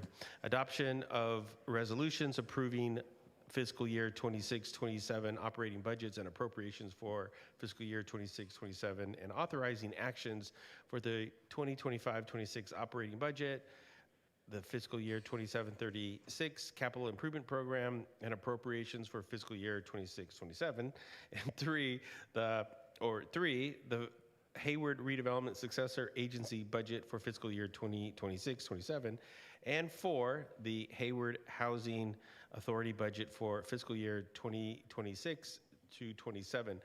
And this will come to us by way of our Finance Director, Hillbrandt. And I just wanted to, before we start this, I just wanted to acknowledge Director Hillbrandt and her team to get us here. This has been a very, very bumpy 18 months. And you came to us and you quickly stepped into this role, and of course, our city manager also is new to the role, but I just wanted to acknowledge the incredible amount of work that your department has done on our budget, both last year and this year. You fixed a lot of stuff. You found a lot of stuff. And you continue to fix a lot of stuff. And I wanted to acknowledge that. I also wanted to acknowledge, and I know you're very humble and you always tell everybody every opportunity you have, but your team is absolutely all-star. And I know either they're here or I know they're listening, but you and your team's work on this budget has literally got us through what we were in or what we are in to where we are at today. So I just really want to express a great big thank you for that. This was no easy task. But the good news is, at the end of your report, there is good news. So, Madam Director, go right ahead. Thank you, Mayor, for the acknowledgement, and Mayor and council members for this opportunity to present. So this presentation is a follow-on to our May 12th work session. So we'll spend a little bit less time on those numbers about going through the rest of this process. I do want to be clear, there's still a lot to talk about, and we'll be, as we'll talk about on one of the later slides, we will be going on with our monthly updates, some additional updates through the full council, and of course, as needed, as we go through the next year. So With that, I wanted to talk about the budget timeline and calendar. So wanted to share kind of a typical calendar. Typically, we've got a balanced budget in June. We may have a few little updates along the way. Come around to about January for a mid-year update. In our case, in November, when I arrived, we identified we had a lot of updates needed in this year's budget, 25-26. We were still making those updates into February. And actually, as we were going through the 26-27 development, we were learning a lot about 25-26. So a real learning process. And so our kickoff with the departments, normally January, February, that happened in March. Department submittals also happen in March. Meetings with city manager. I think in a typical budget, there's generally one, maybe some departments have two. In this case, most departments had two, little follow-up. We post our budget document in April, this time in May. Work sessions in April, this time in May. And here we are in June, ready to adopt the balanced budget for 26-27. And again, really want to acknowledge the staff. We effectively balanced 2 budgets in 6 months. So acknowledging not just the staff of the finance team, the budget team is here. So Nick Mullins, Senior Management Analyst, Fran Hatfield, Management Analyst, and Michael Barnes, the Acting Deputy Director, who's also our Revenue Manager, just really stepped up as we did lose some senior staff during the last year. So really have taken advantage of opportunities for staff to stretch and grow and learn a lot, and appreciated that. But it's not just our staff. So as I mentioned, departments were submitting in March, but they were ready to go. Departments had spent a lot of time thinking about their budget, planning for their budget. Some of these opportunities we found, as we talked about in May, were really identified by the departments, really digging in, understanding their numbers, understanding revenue opportunities. And so the department heads, acknowledgement of the department heads and their analysts or other members of their team that were really actively involved in this process. This was a lot of work and it required a lot of hands to get here. Also want to acknowledge City Manager Ott and Assistant City Manager Mary Thomas, who Mary also had her sleeves rolled up from the day I walked in the door. So really want to acknowledge all the support she gave our team. So from there, overall, we're looking at a $249 million general fund budget. It's balanced, but it's stretched very thin, a lot of short-term financing, not just Measure C, but some other funds that we identified as available to use. But it's one-time funds that were not just outside of the general fund. It's not money that's going to keep growing. We've also used funds out of our OPEB trust, our workers' compensation fund balance, and again, some eligible grant funds that potentially should have been transferred in prior years, but were notably available this year, so that was very helpful. There's still a structural deficit of about $30 million. We do need to look at new revenue opportunities. Of course, we'll be talking about one later this evening. Other revenue growth recoveries and cost control. So we're still looking at all of that on an ongoing basis. We've updated salary and benefits. We really had to do it different this year as we were learning a lot about our salary and benefits. And again, thank you to our labor partners. You'll hear that again. But most groups deferred COLAs, modified COLAs, took some overtime reductions, really significant changes and partnership from those groups. At this point, this budget does not include any potential revenue from a business tax measure. That does depend on voter approval, and so at this point, that is not a part of this balanced budget. So again, focus on the general fund. When we're looking at fiscal 25-26, we've again had to make a lot of adjustments. We'll talk about that some more later. So we're looking at about a $241 million budget for this year is where we think we'll end this year. And so for next year, 26-27, we're looking at about $249 million budget for 26-27. So a change of about $8 million. The bulk of that is pension, CalPERS, unfunded actuarial liability. That's a big chunk of that in the general fund, plus some other minor changes. Again, departments really did a lot to control costs, control overtime, as well as service and supplies costs. Since our workshop on May 12th, where we had about a $248.5 million budget, we did find some data entry corrections, worked with teams to correct those. To balance that and keep the budget balanced, we transferred in from our OPEB fund. Not the same as our OPEB trust, which has some limitations. OPEB did have some excess money in there.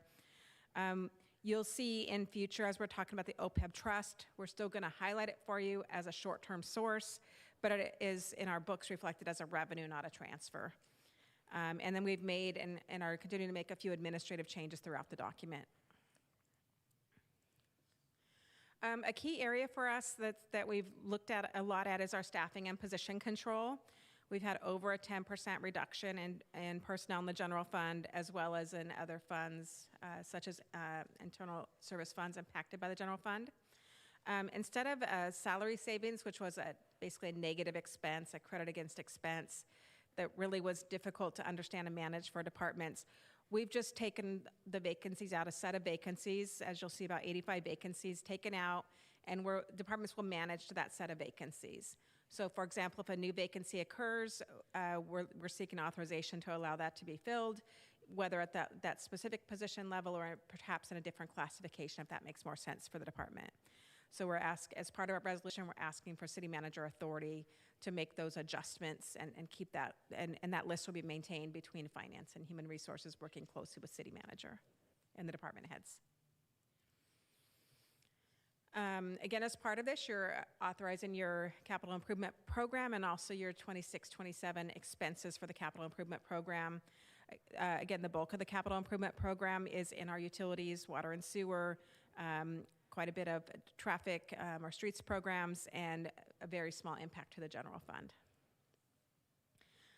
And again, by category, sewer, water, quite a bit of pavement, and some other smaller programs throughout the enterprise, or throughout the city. So the total budget is just under $500 million, $499.5 million. When we add in some of our other outside funds that you'll authorize separately, we're at just over $500 million, $504 million, and then the CIP budget, $264 million. So we wanted to give an update on this year and kind of an added item in the resolution that we'll talk about on the following slide. So again, as we were doing our 26-27 budget, at the same time, we're doing a deep analysis on this year as many items grow, and we need to have a good starting point to project into the future year. So we found that there were some needs to make some additional changes pretty significantly, so to the tune of about $8 million. And so when we compare to what we had presented to March, to the CBFC in March, we are projecting revenue to be about $2.3 million lower than we were projecting at that time. We identified that salary and benefits are actually higher by another $10 million. And again, we've planned for that. We're offsetting by increasing transfers from other funds and still having funds available for those transfers that are planned for next fiscal year.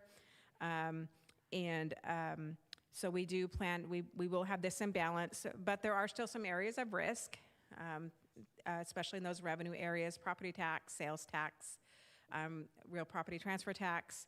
And so we're asking for authorization to just bring this budget into balance with the cost controls that we've been using and make adjustments as needed to do that. So just, to help understand what the resolution is, there's 4 resolutions here. The primary one is is authorizing the appropriation of expenses, and those are in the Exhibit A to the resolution, making transfers, which are listed in Exhibit B, appropriate monies from grants, gifts, or donations once that grant application is approved by council, increasing or making payments when direct external funding sources are identified. This just saves some time, especially for some smaller unbudgeted projects, maybe developer projects or partnerships with HARD, that type of thing. Authorize the city manager to execute contracts that are less than $100,000 for budgeted items. That's a typical item. Authorizations associated with insurance and risk management. Again, that's a typical item for us. Authorize actions related to GASB 31, which is our mark to market for the city's investments, so it affects our budget expenses. They'll make some budgetary adjustments after the year-end close. The personnel actions that we described around modifying position control or vacancies. And then for this fiscal year only, authorize the city manager to reduce expenditure appropriations, increase appropriations, modify transfers, such that the budget is balanced and revenues, including transfers, exceed or equal budget appropriations, including the transfer to the Russell City Redress Fund.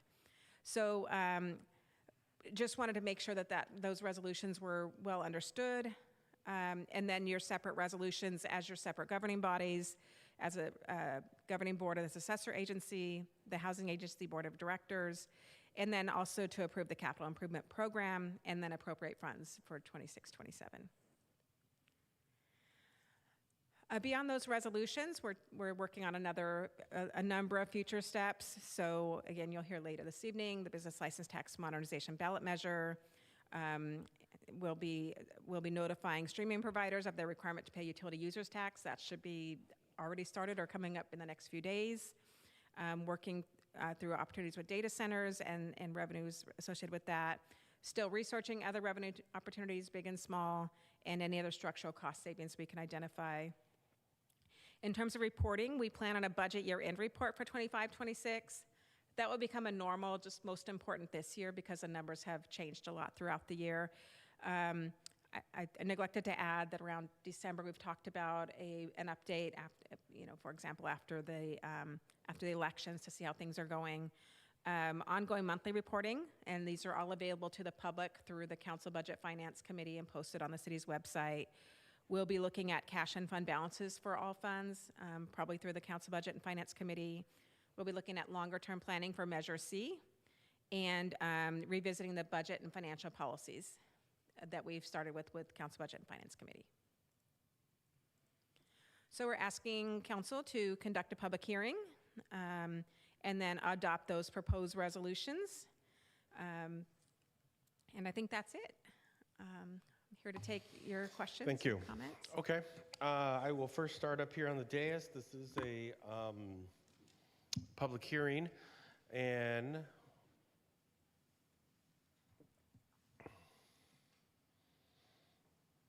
Councilmember Bonilla. Thank you, Mayor. I just have two quick questions. Thank you so much for going through all of this.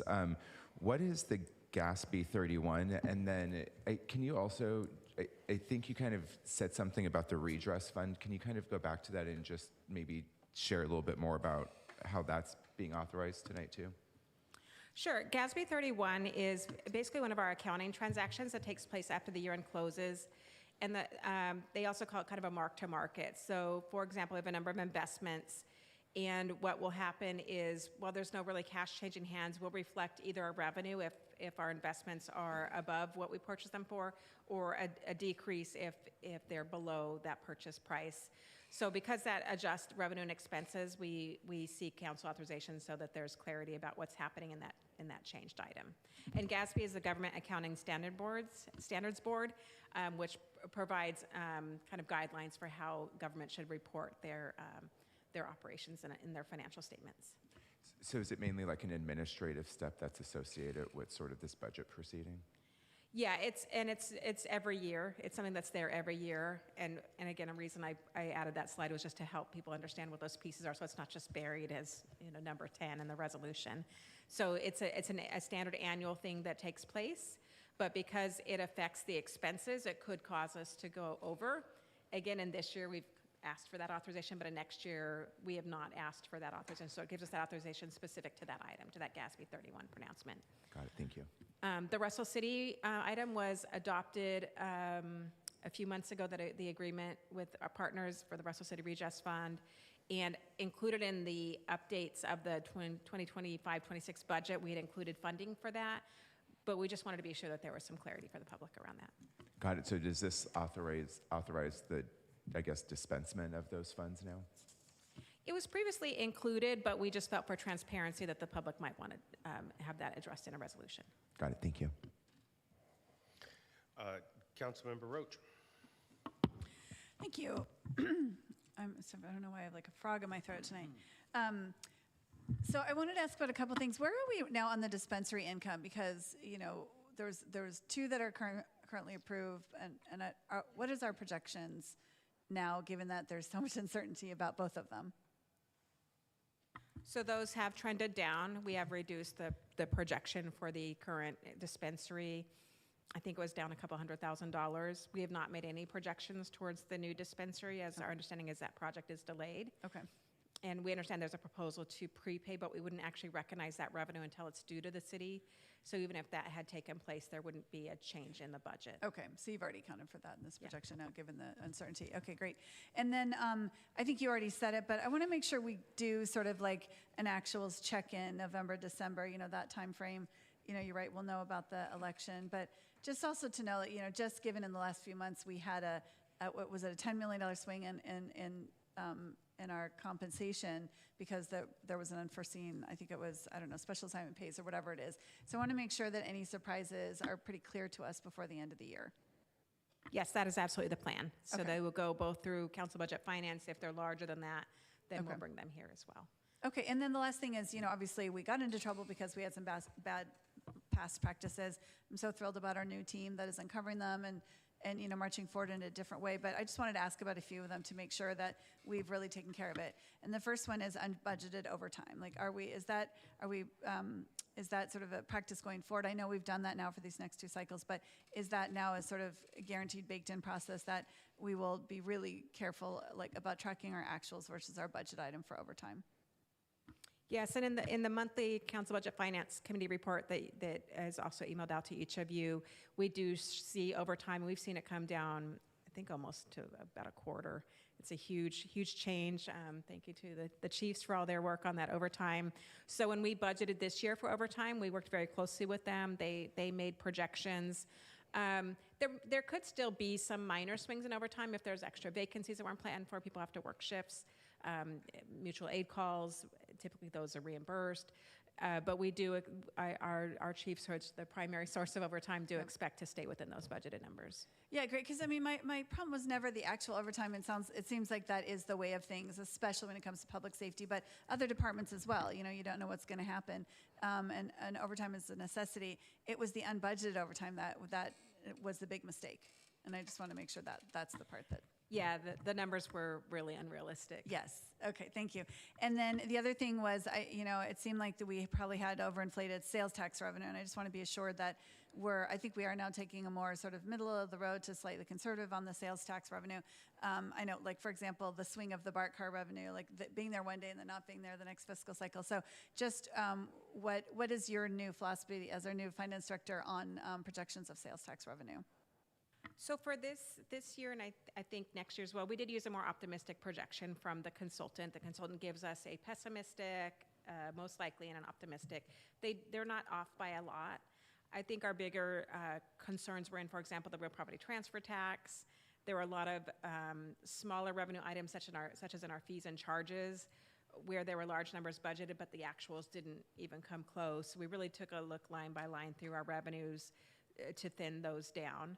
So those probably were the larger areas. We will be moving towards the more conservative projection, but we're also trying to balance getting into the likelihood. So we're still not sure we're at the end of the BART cars. We're pretty sure we have not yet received our third quarter report. We should have received that pretty soon. Okay.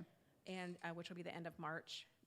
Everything comes in a couple months behind. Okay. So that does make those projections, they're always imperfect. The projections are what they are. But we are right now for 26 using a more optimistic projection. Okay, yeah, great. As long as we're not using them to sort of dial it up to get to a balanced budget, right, and then not be looking at our actuals. Thank you. And then the other one is unbudgeted pilot programs, like the HART program that kind of lived in between budget items. And I think I want to make sure that whatever pilot project, I don't know that we're going to be doing any new pilot projects for a while, at least none that come out of the general fund. But where we are with that how is that showing up now in a line item? For example, the part of the HART program that is continuing. So those are just typically within each department's budget. So to the extent that they're maybe able to absorb programs, they can build them in. The ongoing piece typically is associated with staffing that does require some further discussions, and that's where this vacancy management may come into play. Okay. As vacancies come up, those are the types of questions that'll be asked. Are there programs that can be adjusted, moving people around? And keep maybe extra vacancies if needed. So those are when those typical opportunities come up. So the greatest cost for us is salary and benefits. So a pilot program that's a cost of a service and supply or a contract may not be at this level because it's within the department's authorized appropriations, maybe for a contract. But once we get into the position where we're looking at staffing and that type of thing, city manager is of course involved, and likely there's enough of a budget adjustment that we are speaking to you about it. Yeah, because my concern is I think what happened in the past was it was just made up with salary savings because that was available, but it wasn't actually being accounted for. And then that was the reason why it sort of lived somewhere off the books. And then when we were trying to make decisions, future decisions, that number wasn't showing up because the salary savings, I think, got counted all over the place. So thank you, though. It sounds like, go ahead. I just want to clarify, so those are all baked into the base departmental budgets. Okay. So they're not off record anywhere, and they're all just baked into the budgets Okay, now. thank you. And then I promise I just have two more, you guys. I'll be quickly, and then I'll move on. The other one is, so, the swing that we had, the $10 million swing, that was unbudgeted special assignment pays, and I don't know, was it vacations and things? I just want to know where that now is being taken care of so that will not be a future surprise. So each department in their budget, again, primarily public safety, has line items for those specific areas. So But they didn't, though. I thought that's why this ended up being a surprise. They do now. Okay, thank you. That's So what for I needed to 26, hear. we've Yeah. struggled to figure out what that number is, but Yeah. we worked again closely with the department. They made some good estimates. Again, a lot of work on the part of analysts to figure this out, identify who may be retiring. That's when those big payments happen. Of course, they're all projections. Sure. But we do expect to live within those projections. Okay, thank you. And then, did you want to add to that? I just want to say it wasn't just about special pays, but it was also when we had that huge change in vacancies, there was also unfunded actuarial liability that we weren't budgeting quite right, so needing to make sure we also calculate that, because that continues, and we continue to pay that even though we have the vacancy. So just making sure we're estimating those items as well. Okay. And those are all now baked into our baseline salary and benefits. Great, thank you. I mean, I just appreciate it. I know this is all really difficult work, and I just appreciate it. And then the last one is that, it sounds like we had, either it wasn't projected or we had an unforeseen increase in CalPERS to the tune of, I think, $6 million in 1 year. And so how do we avoid that pitfall as well? Because that, again, was unprojected, and so it was another kind of surprise. And how do we avoid that? Like, should that have been caught? And are you now unaware of that? How will that sort of not surprise us also in the future? That's always been projected. That's been a known. So each year, CalPERS sends us a notice of what our unfunded actuarial liability is, and it projects out the next few years, but we'll get a new one the next year. So for the general fund for this year, that was known as we started building our projections out for this year, and I think it's around August that we get the new update. So that will always happen. There's not a way to change it. It's really kind of a backward look. Sure. At what's happened. So it's not even things within our control. It's for example, if CalPERS doesn't hit the interest rates that they're projecting, we'll have a higher unfunded actuarial liability. Okay. City Manager Ott referenced, that's a fixed number. So if we're budgeted as a percent of someone's salary and then that someone isn't there, then we're not hitting it from our actuals. We're making some accounting adjustments to do that differently, to actually take a fixed amount out so the departments can better project how they're doing during the year. So there's a lot of those types of adjustments we're doing to just have better visibility for the departments, including helping the analysts understand their impacts. Yeah, because it sounds like in the last round of contract negotiations, we did not do that properly, and I think that's why it was a bit of a swing. Maybe I'm wrong. Maybe that number just stood out in my head. But I appreciate it because it sounds like you're contemplating that, and I appreciate you answering all my questions. I'm just really glad we have a new team in place that is really taking a hard look at this, and you understand how to move forward with this. So we don't end up here again. Thank you, and I'll save the rest for my comments. Thank you. Councilmember Cermeño. Thank you, Mayor, and thank you very much for a good report. Just one quick question. The status of the third approved dispensary? I'm happy to jump in. There's a CEQA lawsuit against the dispensary from the neighbors and a neighboring dispensary. No, the third one. The one that was approved by the council? No, we approved the third one over in the... Oh, okay. Yeah. I'm actually not sure of the latest. Yeah, the second one. We haven't received updates from the okay. Yeah, the business. second one. Is that correct? Yeah. Okay. And Cookies is doing well? Revenue from cookies has declined, so we've reduced our projection associated with cannabis tax. So they're still doing a good contribution? There is still a good contribution, just lower than in the past. Okay, thank you very much. Thank you. Councilmember Andrews. Thank you. Thank you to all the staff involved in creating the budget so far. I really appreciate all the hard work, and thank you to our labor partners, including SAU, IFPT, Public Safety, everyone who was involved. Okay. Wanted to know about overtime unbudgeted, and I know that we are really doing a great job in tracking the overtime budget, but I am concerned about some of our new partners and addressing some of the needs in our community and the services that are required with them, and just wanted to make sure that we're projecting if they are in progress in getting the support staff they need to address issues with those services. How is that impacting our public safety budget?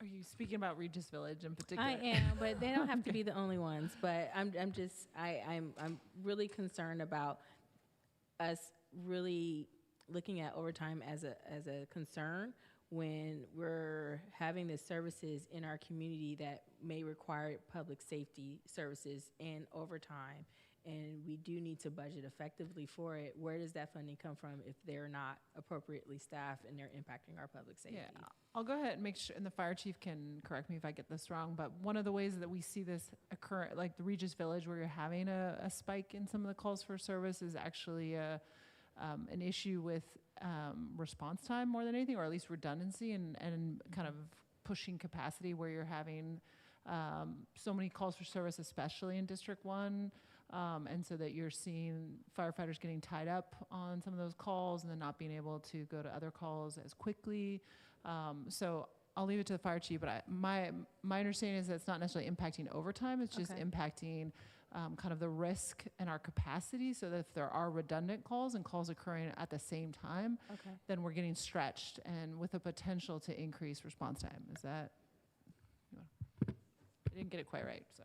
Okay, thank you.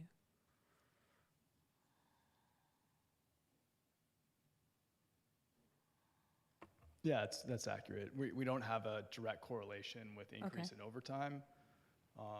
However, one of the engines that we do currently have shut down to save in our overtime was the engine that was helping with the high call volume in District 1.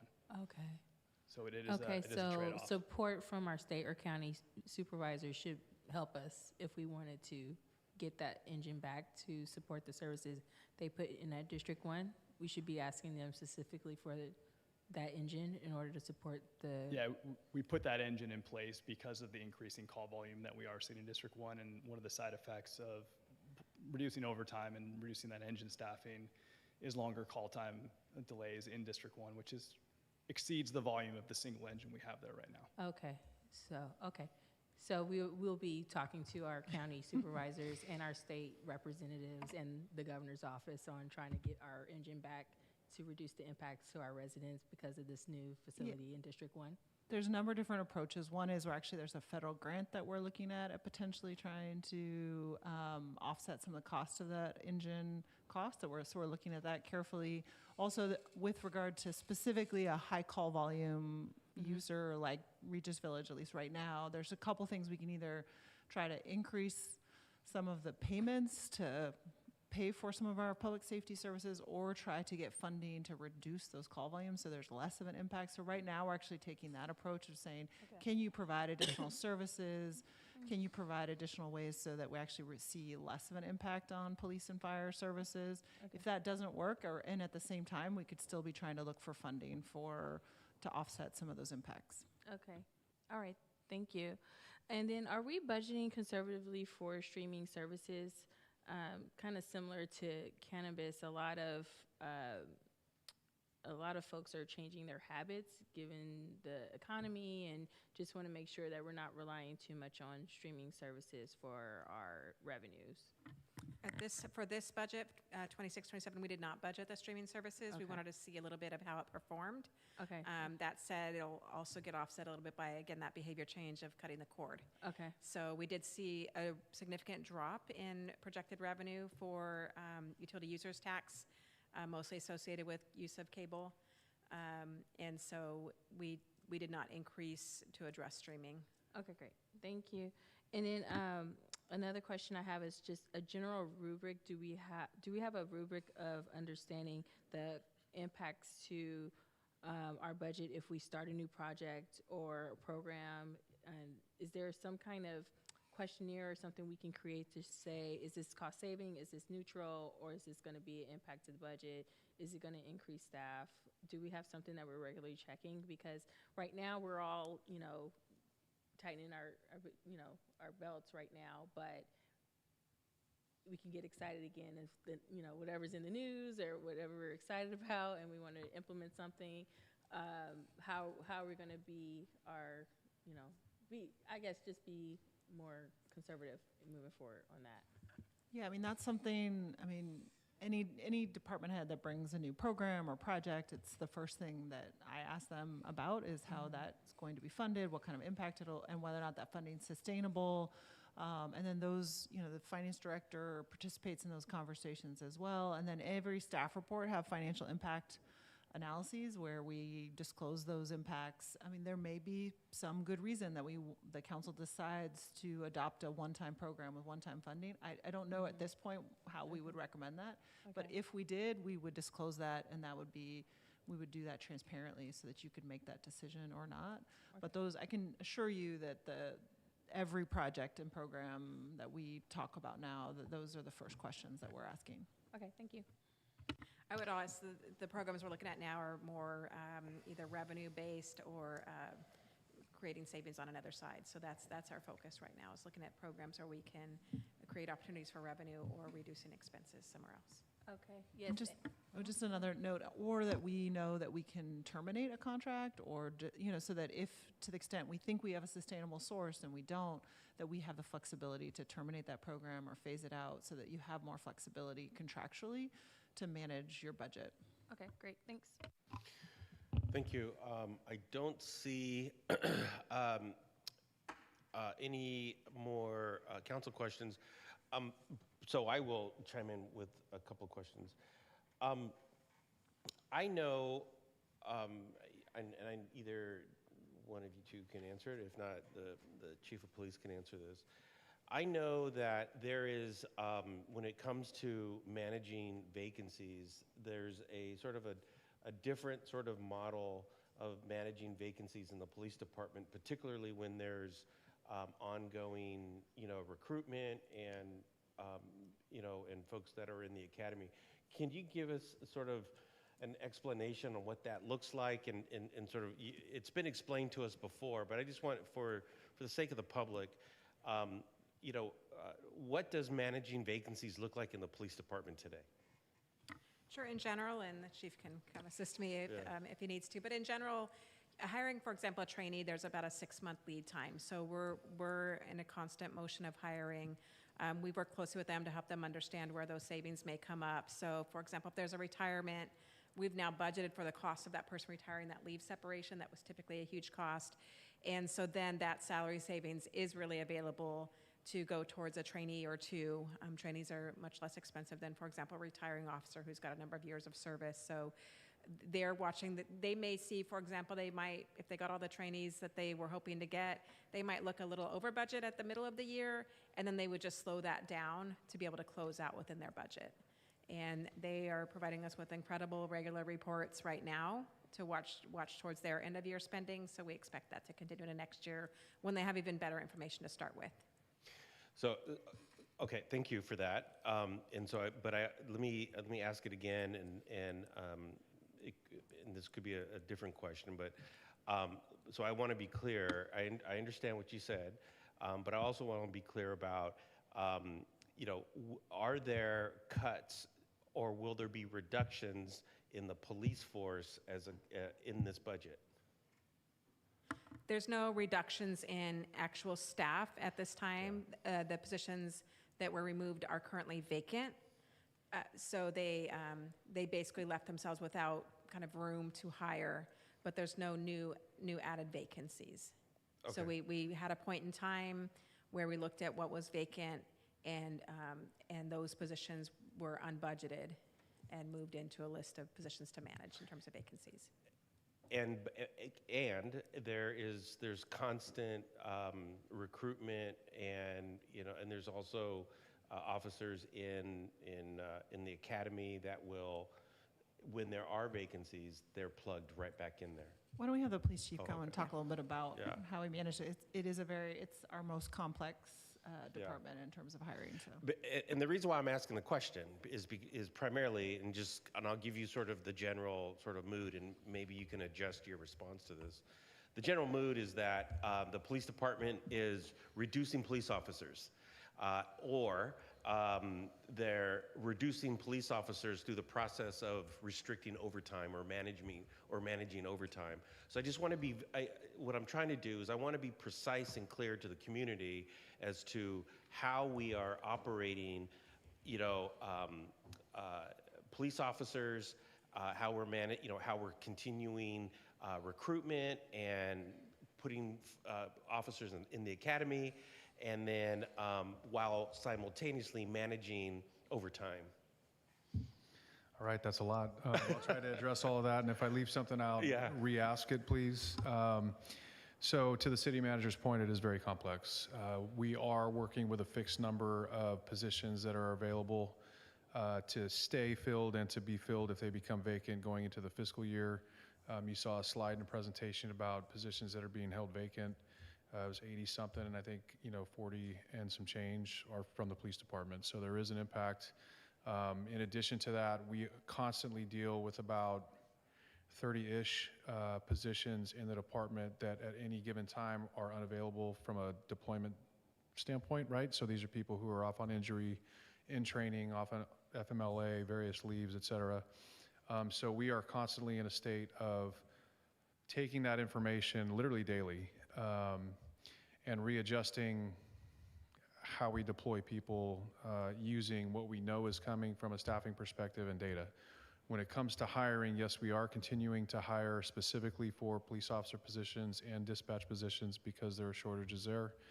The point has been made that there are differences in the way that we recruit in the police department in terms of the requirements to even get hired, right?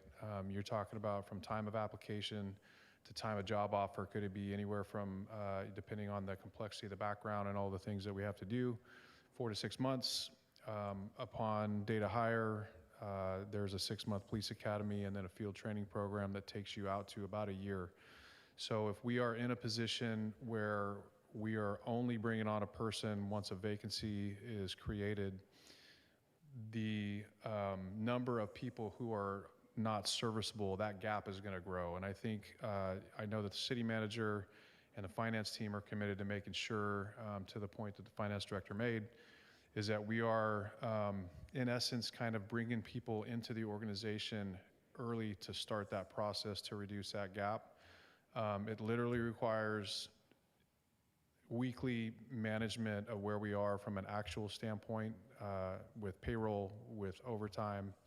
The credit to the POA and to our other city partners who helped make this happen. But with the schedule adjustment, we've been able to completely eliminate patrol mandatory overtime.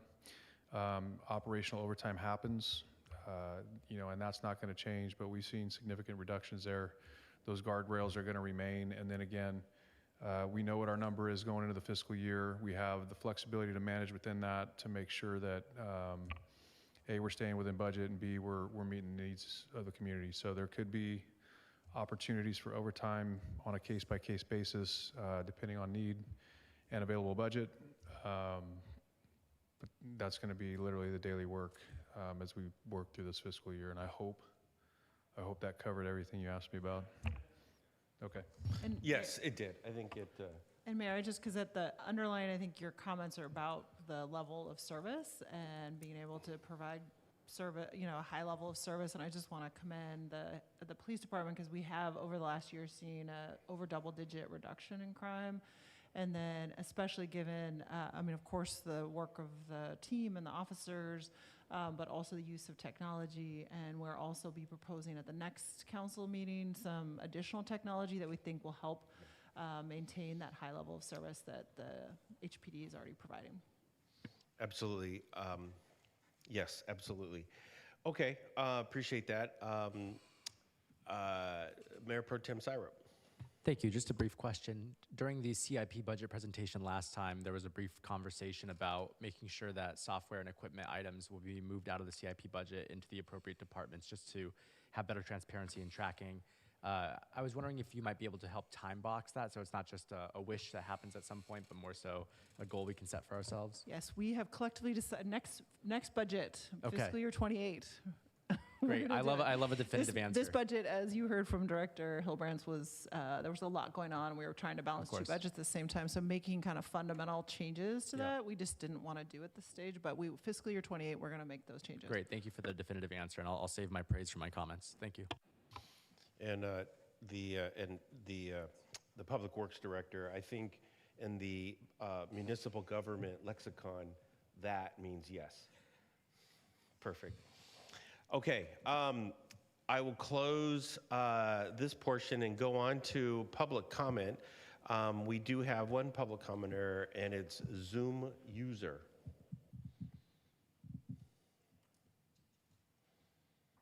Hi, I'm Suzanne Luther with Hayward Concerned Citizens, and I attended last month's Budget and Finance Committee meeting, and I think I heard, correct me if I'm wrong, I think I heard Mayor Salinas say something like that since you used most of Measure C funds for what you were supposed to use it for, that the 30 million balance of Measure C that you were using to balance the budget is basically gravy.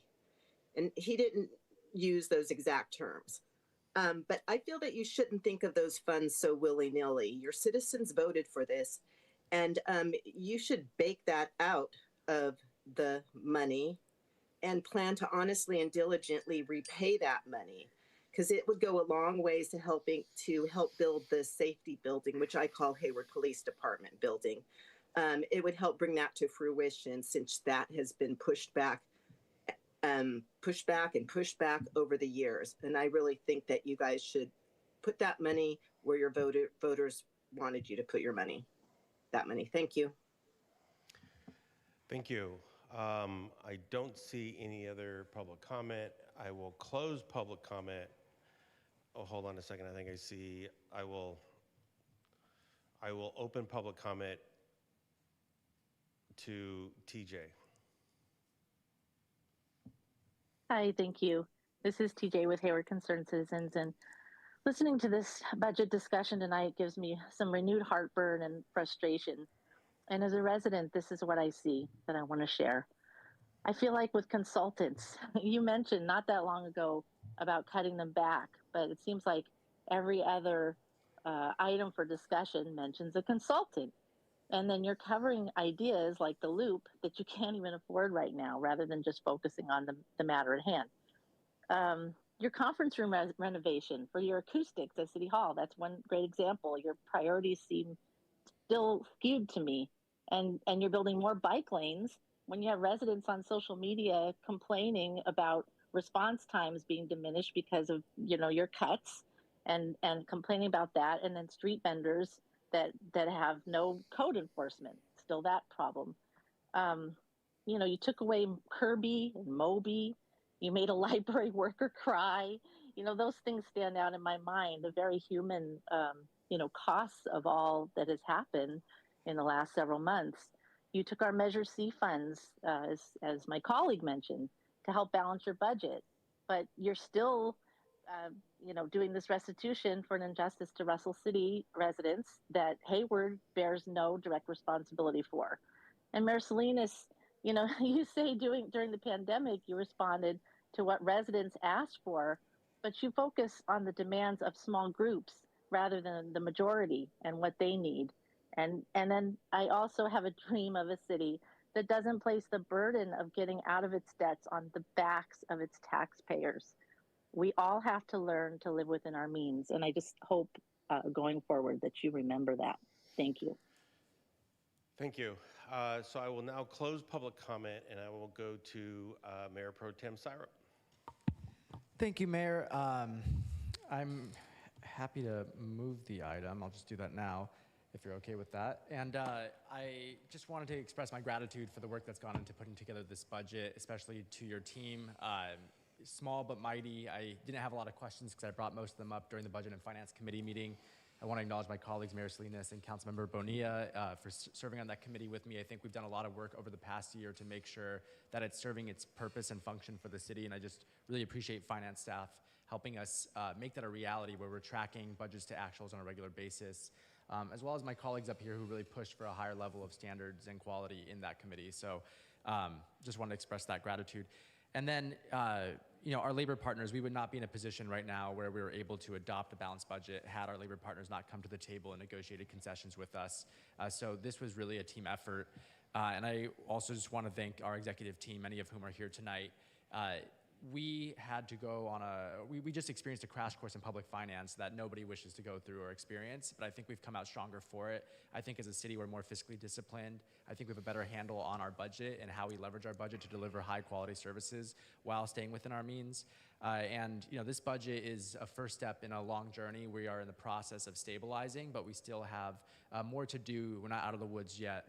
And so I'm looking forward to our continued collaboration from our E-team all the way down to our workers and our labor partners to get through these woods. I'm happy to move the item just because we've put a significant amount of work into getting to this point, and I'm optimistic that in the coming years we are going to continue to find our way towards shrinking this and eventually emerging out of this and rebuilding our deficit. I definitely share some of the callers' concerns around us tapping into Measure C, and I think later on in this agenda we're going to talk about the Hayward Business License Tax. We are constantly exploring revenue measures, not just for this election cycle, but I've also discussed with my colleagues that we should look at revenue measures going into the future. What other dollars have we left on the table? What other measures and ordinances are outdated? I think it's really an opportunity for us to get creative and get through this together. So I feel really positively about where we are. In light of where we were a year ago. I don't quite see the light at the end of the tunnel, but I know that we're going, closer to it, and that's a good feeling. So, with that, I'll end my comments, but I really appreciate all the hard work that's gone into this, and thank you to your team and to everyone here for making this a reality. Thank you, Councilmember Bonilla. Thank you, Mayor. I also wanted to say thank you to our Director of Finance and to all of the leadership of the city, all of our staff that came to the table, as well as our city manager and our assistant city manager for your leadership throughout this process. I also want to acknowledge our unions. I think that throughout this process we've really demonstrated a strong partnership to move us forward and to make sure that we're still able to preserve the services that our city provides that are enabled through our city workers. So really appreciate that partnership. I also just want to acknowledge that we still, although this budget is balanced, we still have a $30 million structural issue that we need to solve. So as we, continue to move forward at looking at ways of solving that, I just appreciate, my colleagues, focus, as well as the staff's focus on making sure that, we're looking at how we increase our revenue, but we're also staying very, very disciplined on our spending, on our hiring, and on all of our financial practices, including overtime. As was mentioned by the finance director, at the Finance and Budget Committee meetings, every single month we're finally seeing actuals to budget. And that's really, really important. And we're seeing it on a monthly basis, almost in real time. And we're able to make the adjustments that we need to make to ensure that the city's financial trajectory remains stable. So I know that we heard from one of my colleagues around sort of this $10 million swing in terms of special pays and payroll cycles, and I was initially concerned about that as well, still am, but what I'm, I think, more excited about and appreciative of is how quickly we were able to catch that and then go and re-budget to make sure that this wasn't going to end up in a bigger issue later down the road, like perhaps some of our weak budgeting practices in the past have led us to, because this $10 million could have snowballed, and then we would have never seen it until we had to go through and chew through a reserve that we don't have, because that's kind of what happened here. I think that we all thought we had a reserve, and then that reserve got eaten through or spent, and then we found out at the end that because of all of these changes, we now had to use our reserve, and now we have no more cash balance. So I just appreciate how we're so detailed in managing the budget now in a way that I haven't seen before. So just really want to recognize all of the hard work that goes into that and the transparency that we're now showing is across all of the budget line items and across all of our departments. And I know our work here isn't done, because one of the things that the director of finance had mentioned is there's a whole bunch of policies that we need to go through and we need to codify from a finance perspective. We started that conversation, but now we need to kind of go back and see that through. And I think that those policies are going to give us the guardrails to prevent us from getting into the situation that brought us here today. So really look forward to those policy discussions. Understanding very purposefully how we're going to kind of continue to rebuild the reserve. And I think that those conversations are already underway, but very excited to see that. And then I know that city services have been impacted generally, but just a plug for the library, right? Anything we can do, and I know that we've seen some numbers for what it would take to restore library services, but I think that the libraries are such a critical part of where our communities have access to information and to connection into resources. So as we go through, future budget cycles and as we look for grants and other opportunities for funding, just like I've seen other departments get creative, I'm really, looking forward to seeing what we're going to do with the library. But outside of that, just wanted to thank my colleagues, the mayor and Councilmember Syrup on the Finance Committee, and just really appreciate all of the transparency that we're now seeing, and also continue to be interested in reviewing the cash balances across all of our funds, just continue to drive that high level of transparency across this work in particular. So very excited to kind of, explore future revenue measures like we're going to be doing tonight, but also just really kind of keeping the pressure on cost containment, I think is going to be really important too. So at the end of the day, just very pleased with where we're at, and just wanted to give a special thanks to everyone who got us here. Thank you. Councilmember Roach. Thank you. Yeah, of course, I want to thank our leadership, our City Manager Ott, Assistant City Manager Thomas, and Director Hillebrand and your staff for all the hard work that it took to get here to budget not one but two fiscal budgets in a really short period of time. And I, just based on my early questions, I just really understand, am pleased with what you've done to understand the troubling past practices that got us here, and I do feel confident moving forward, that we have new policies in place, that that what to look for, where sort of the troubling issues may be, and to sort of make sure you're keeping, a close eye on the budget. I also want to emphasize that we could not have gotten here without our labor partners coming to the table and making concessions. It was not an easy ask. A lot of work had to go into getting your members on board. So I want to thank all the employees, all the labor leadership that worked so hard to get everybody to the table. This just wasn't an easy task, and including leadership that was part of the negotiations. I think this was a really tough thing for any city to have to go through, and I just can't thank everyone enough for getting us here, because we wouldn't be calling this a balanced budget if that part didn't happen. And while we had to make really tough decisions, we lost staff. That was the most painful thing that happened in this process. I mean, that was something none of us wanted to do. I think losing your coworkers, losing extra help in your departments, all of that is sort of particularly troubling to go through, and it's going to take time, I think, to sort of move on from that, to rebuild the morale that that had to take, especially in the library. And I just hope going forward that, and I do have confidence we'll be able to recover from that, but it will take time. And I do have confidence in our team for doing this solid work to again understand what happened in the past and to move us forward. So thanks everyone for everything you've done, and just hang in there with us. Right, we're all going to keep moving forward. And then as you can see, we're continuing to rely on one-time solutions. And we need to wean ourselves off of those one-time solutions as soon as possible. So, we have to keep acting with absolute scrutiny, make sure every expenditure gets an eye, and whether it's necessary, we're going to have to, as council, be really disciplined in anything we're recommending, including the staffing and the position controls, the overtime, all of that, because we're still in it, as Councilmember Bonilla pointed out. This is still a structural deficit, even though we're at a balanced budget. But I do have confidence in our team and our city manager, Ott, and your team that will remain disciplined to keep those hatches battened down until we see clear skies ahead. And with this budget, though, I will, I am going to accept the recommendation to pass the budget because I think it's as disciplined as we can get at this point, and we have to move forward, and we're going to keep a close eye. I'll look forward to those actual updates later in the year, and just thank everyone for getting us here. Thank you. Councilmember Andrews. Again, I want to thank our labor partners for coming to the table, and want to thank the city staff who brought us to this point again.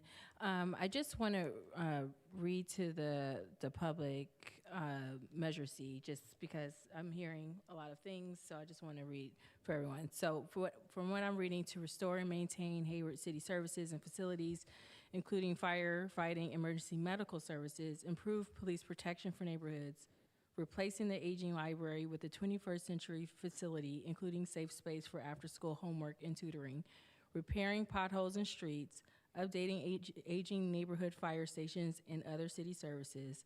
Shall the city of Hayward increase the sales tax by 0.5% for 20 years only, providing locally controlled funding that cannot be taken by the state. So I just want to acknowledge that this is the language from Measure C, and I also want to acknowledge our public safety partners, as you are doing the work and you are fulfilling the promise of Measure C. I also want to thank our library staff, our development services, Public Works, everyone who has been coming to work every day fighting for our city, and just want to let the public know that we are acknowledging what was promised in Measure C. So I just wanted to read the language for everyone. And speaking to that, even though we are going through this situation, we are looking at creative ways to look at our public safety building.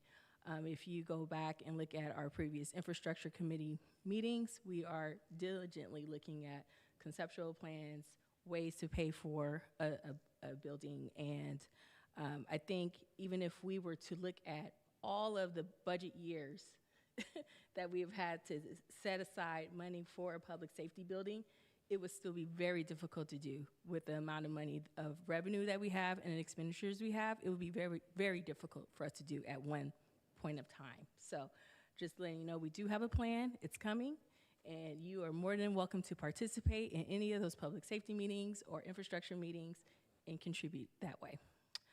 I do want to give special acknowledgement to the library staff, because I know that it's been a really tough year, and I am hoping that we can work with our other local agencies as partners to make sure that we are keeping the promise of Measure C and making building a community asset, continue to be a community asset, but also acknowledge it is still a community asset. It is still running, it is still operating, and it is still functional for our community. And you are our public. We would love for you to help us make the library even more successful by looking at ways how you can help the library, how you can help children in your community at the library.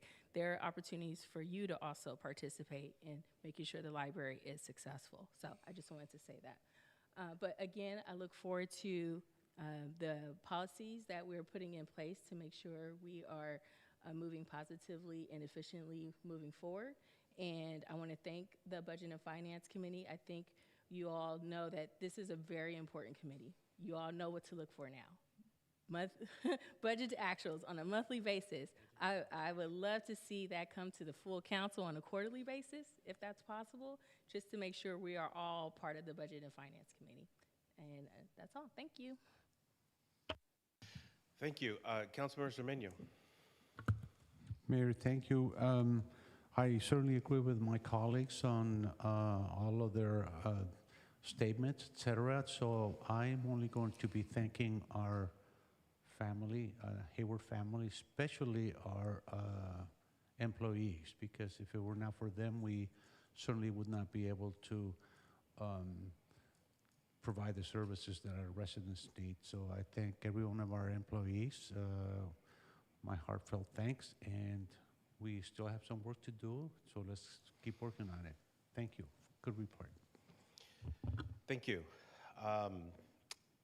So the item was moved by Mayor Pro Tem Syrup. It was seconded by Councilmember Goldstein, did you want to make a comment? Oh, well, thank you. Yeah, so I am in support, but I did remove my name as the seconder to give one of my colleagues on the Budget and Finance Committee an opportunity to second that motion. But I do want to say how appreciative I am of the great changes that we've made throughout the city. Finance department really leading the way to stabilize a very, very difficult situation, and that stabilization would not have been possible without the cooperation of our executive team, our department heads, our city staff, and our labor partners. And so really just, you should know how much I appreciate pulling it all together so that we are today where we are today. We have more to go, but we are here today where we need to be. Thank you. Thank you. So yes, so moved by Mayor Pro Tem Syrup, seconded by Councilmember Bonilla, and I will certainly be supporting this measure. I do want to make a couple of comments. You know, I agree with my colleagues. We would not be in this place if it weren't for our labor partners. We would not be in this place if it weren't for our executive team. You know, they are all experts. They are content experts. They are technical experts. They know how to run their departments. They know how to manage personnel, and they did it. I know we have a great deal of confidence. I heard confidence up here, and I think that is one thing you have seen over the last few months. We do have a great deal of confidence in the team that we have here today. And you know, last time I failed to say their names, but Ms. Hatfield, Ms. Mullins, Mr. Beasley, you guys are. Mr. Barnes. I said Beasley last time. I said Mr. Barnes. I'm sorry. You guys have just done a phenomenal job. I mean, and Mr. Barnes, I think you even came sort of, you were,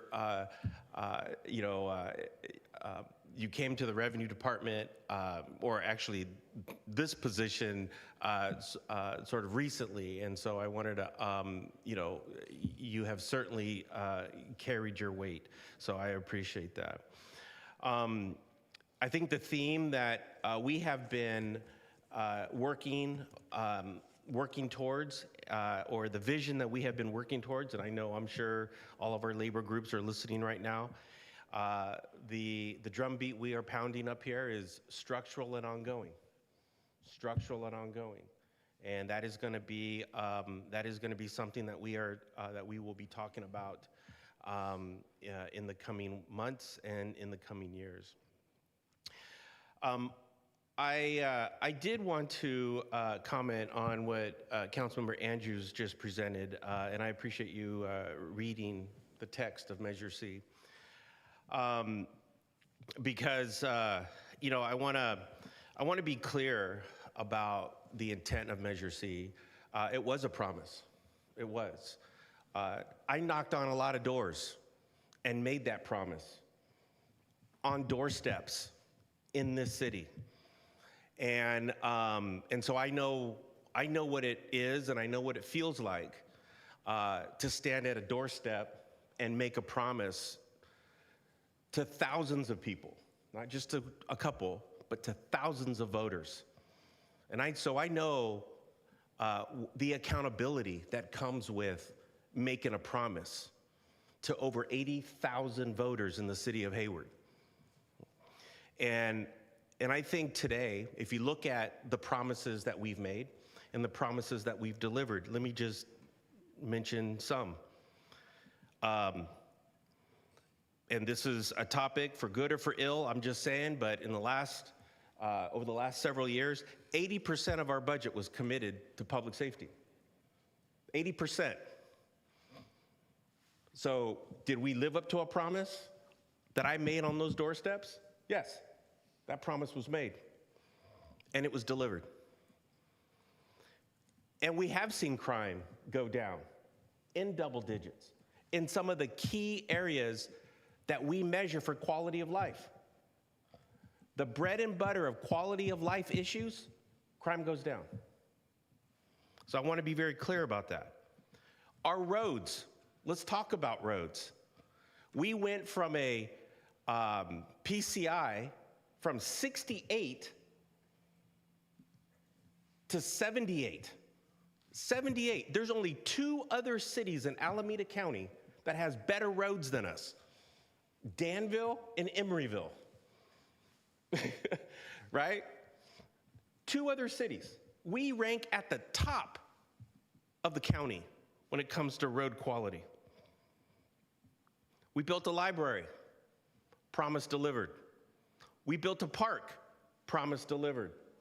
We built a firehouse training center that is a regional hub for training some of the region's firefighters and EMTs. Built, delivered, and funded, delivered. And so, so when we talk about Measure C, and by the way, for a group that takes copious notes at every meeting that we go to, that they attend, to misquote me and to say that I know they were paraphrasing, but to say that I made a reference that we're using Measure C dollars as gravy, that's ridiculous. Absolutely ridiculous. And the fact that they go to every meeting and write everything we say down tells me that they just lied to everyone in this city. Everybody. Given the results that we have been able to deliver.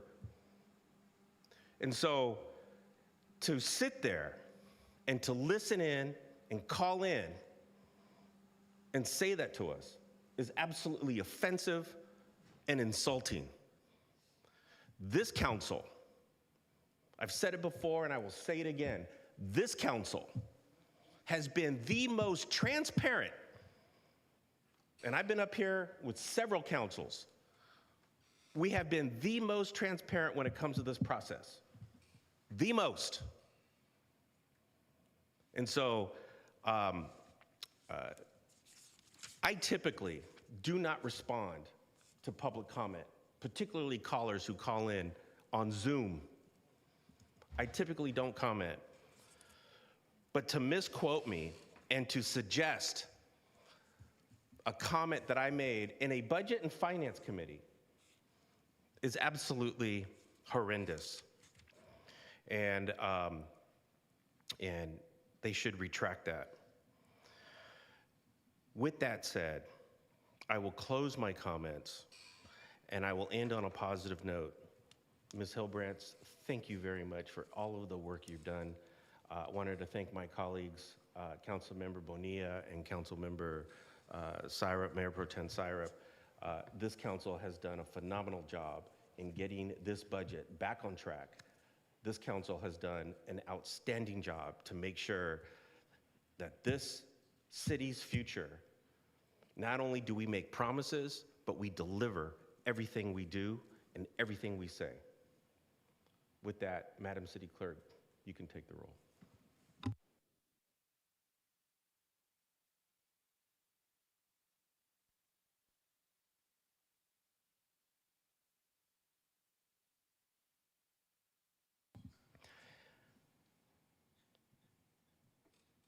And it looks like the item passes unanimously.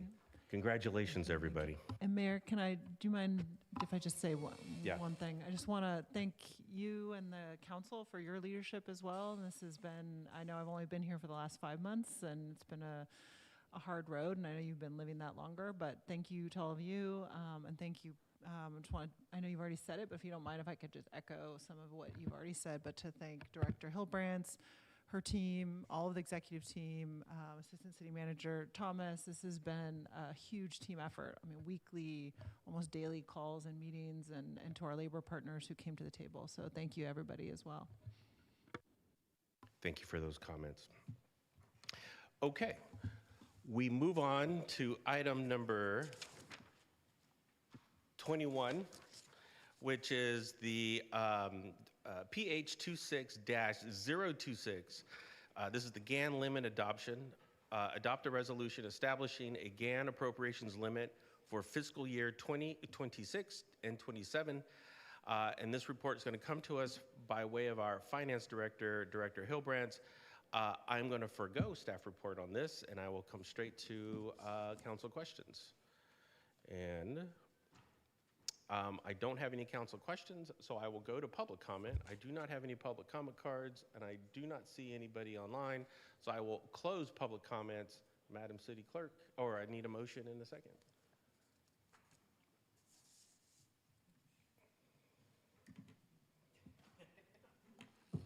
Okay, I have a lot of people motion. Now everyone's withdrawing. I saw a lot of, I just saw a feature of this that I never saw before. Oh, hold on a second. Yeah, I know. Hold on. Let me. Oh, wait, hold on. Yeah, I see. Okay.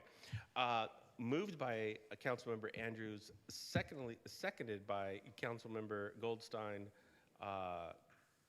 Madam City Clerk, take a roll.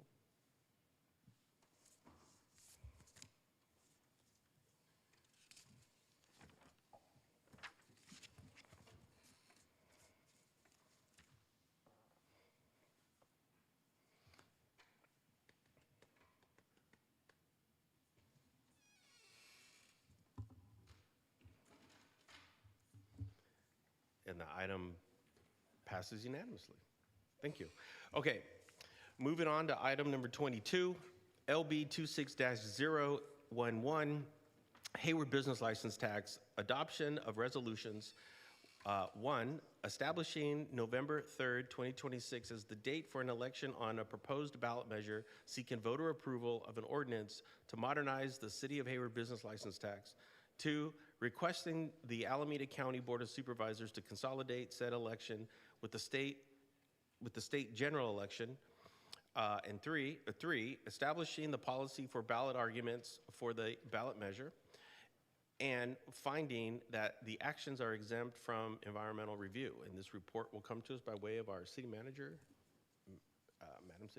Madam City Manager. I'm going to turn, this is another effort that's been a great team effort with the city attorney's office, with the city manager's office, with the finance department.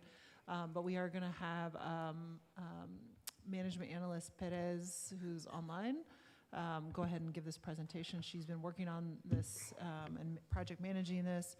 And then we also have our consultant that helped us throughout this, is Matt Newman with Blue Sky, and then our city attorney's office has been crucial in this whole process, so we also have staff to answer questions about it. So I'll turn it over to management analyst Perez.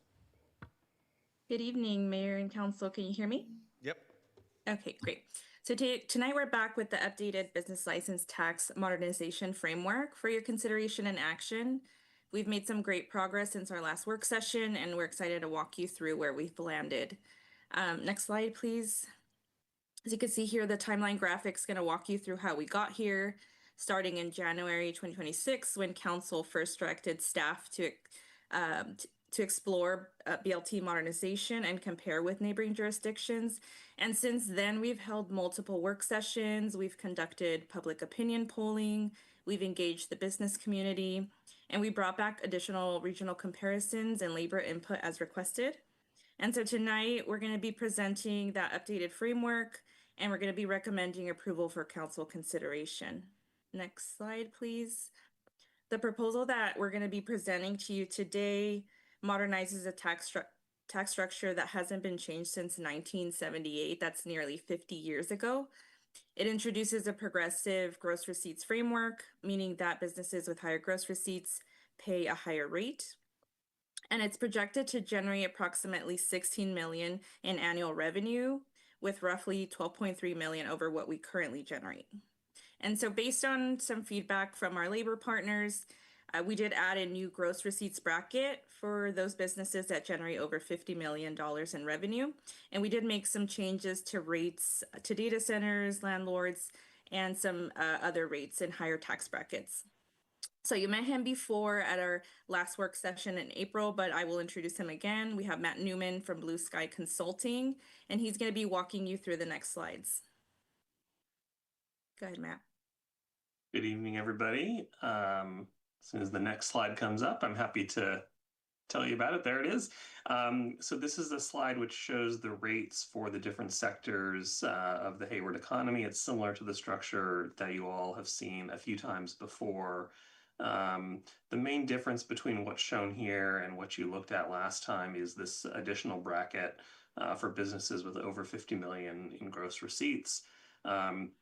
This is an effort to just say if you're a bigger part of the Hayward economy, maybe you should contribute more in tax revenue. So you can see the rates for 25 to 50 million are largely similar to the ones that were over 25 million before, but this additional over 50 million bracket has slightly higher rates for these larger businesses. The other change that's probably worth noting from what you saw last time is that the rates for all the rental categories, commercial, non-residential, and residential properties have increased from $3 per thousand of gross receipts to $3.75 per thousand of gross receipts. And the outcome of these various changes is about $2 million more than we were projecting last time. So about 16 million compared to a little over 14 million last time. So that's what this looks like. The next slide shows how we will end up compared to other neighboring jurisdictions. So what this slide shows is tax revenue per $1,000 of taxable sales. There's other ways you could do this. You could do it dollars per capita, but doing it per dollar of taxable sales or per $1,000 of taxable sales kind of puts it in the context of how big each city's economy is. So you can see way over on the left at about 96 cents per $1,000 of taxable sales is where Hayward sits today. The green proposal closer to the middle at $3.66 is where we were on April 7th. And then after the adjustments that we just walked through, we're at about $4.06 per $1,000 of taxable sales. Now, notably, where that puts us is right between two other proposals that are heading, we think, for the ballot in November, one in San Leandro and one in Newark. Of course, we don't know for sure what will happen in those cities, but based on staff reports from each of those cities, we know they're at least considering increases in their gross receipts tax. And so San Leandro's proposal, according to their city's estimates, would be about $3.96 per $1,000 of taxable sales, just a little bit below where we will be if this passes and goes to the ballot. And Newark will be just a little bit above that based on the proposal that they were considering in April.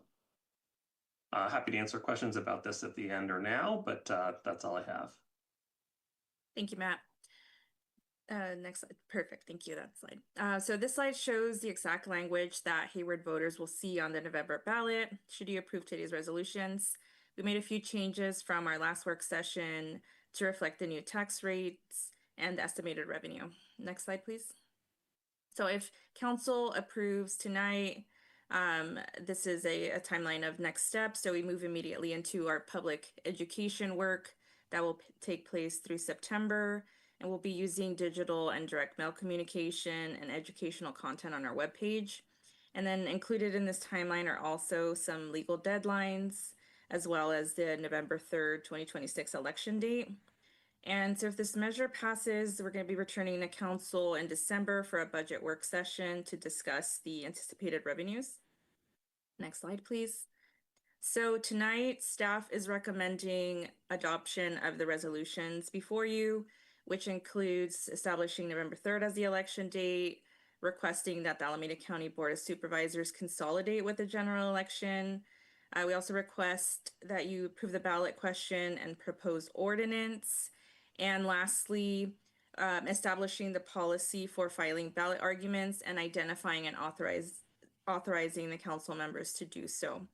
So that's everything that we have for you tonight, and we're happy to answer any questions that you may have. Thank you. Thank you.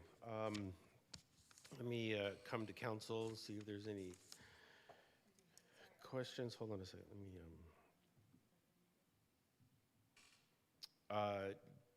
Mayor Pro Tem Syrup. Thank you. Thank you for the presentation and for all the hard work that you've gone through to assemble this proposal. I really want to express gratitude for the speed at which research was done to look at neighboring cities and see what their proposed updated business license taxes were looking like, just to make sure that if we were going to do this, we were doing this right for the long term and not setting ourselves or selling ourselves short by updating it and then being behind our neighbors upon adoption if our voters decide to approve this. I am curious, do we have some room in the description still, or have we used up every letter for the ballot description? And I ask because something that I felt was very strong in the Measure C language was the line that cannot be taken by the state. And I think that resonates with a lot of people because folks, I think, feel maybe tired of paying taxes and then feeling like, oh, well, is this money even coming back to our city? So I guess my question is there more room? And could we add a line like that maybe after it says annually until repealed that cannot be taken by the state, comma? Curious if folks have thoughts on that. Yeah, we're looking around right now to see if we're trying to count in our head, I think, but I don't. I believe the last time we counted, it was at 75 words, so Out not of much. how many? 75. 75. Okay, so we're right at the limit is what I'm hearing. Yes. Okay. Go ahead, Chuck. Yeah, I think we're actually at 73 maybe.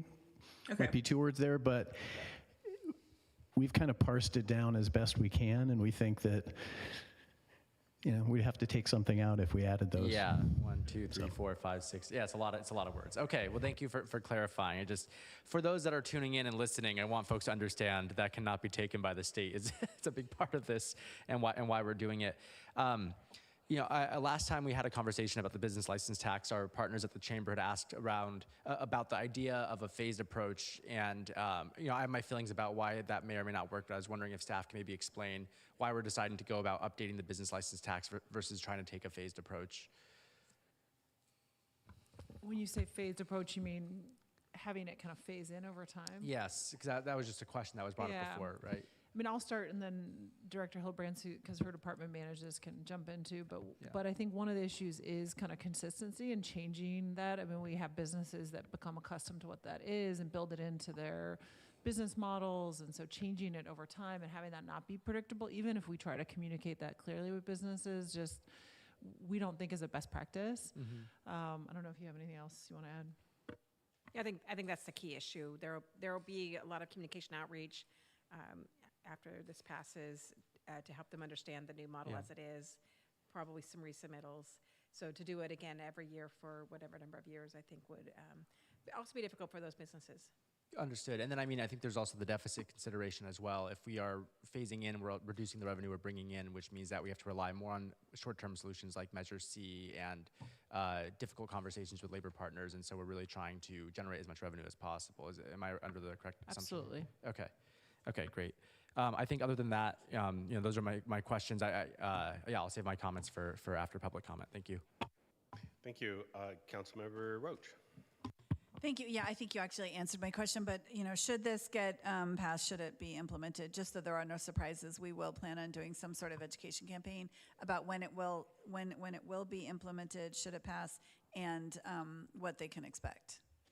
Yes, we're actually meeting next week to start talking through what that education campaign will look like. But yes, there will be, the city will do an education campaign, a neutral education campaign. Okay, great, thank you. And then the rest I just have comments after that, so thank you. Thanks, Mike. Thank you. I will now move to public comment. Let's see, let me go to public comment. I don't have any cards, and let me see. I don't see any public comment, so I will close public comment, and then I will come back. Let me renew this. Oops.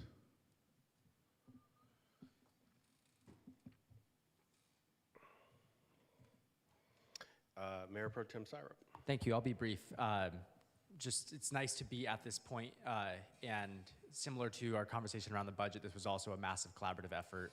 I am really grateful for the input of our labor partners in helping us think through how we get out of this deficit. This business license tax to me is a testament to that partnership. We are trying to be solutions oriented, and I hope that through this process, our employees and management see that we're trying to find the best solution that fits everyone's needs that we can get behind. We were sensitive to the business community. We really appreciate the chamber's input throughout this process. We were sensitive to our labor partners, making sure that we weren't leaving money on the table. The turnaround from idea to having this before us tonight to actually vote on was fantastic. And so I just really want to thank you, City Manager Ott, for helping drive this forward as well.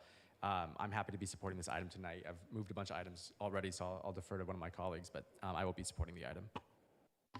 Thank you. It was moved by Councilmember Andrews. And Councilmember Andrews, you want to make a comment on the motion? Yes, I just wanted to thank staff for bringing us to this point and really thank our labor partners, particularly SEIU, for reminding us of the date of when we last passed a business license tax modernization. I also want to thank the executive team, and I know it was a lot of work to get to this point, and we still have a long journey to go. But just want to thank everyone who was involved in getting the language together, because it is not easy to wordsmith ballot measures. So thank you for that as well. Thanks. Thank you. Councilmember Bonilla. Thank you, Mayor. I also just wanted to, share my thanks to everyone who was involved in making this happen, including our union partners who really helped us think progressively about how this could be applied. So I appreciate the progressive nature of, how we went about developing this business license tax modernization, as well as the thoughtful and balanced approach that, that I think this provides.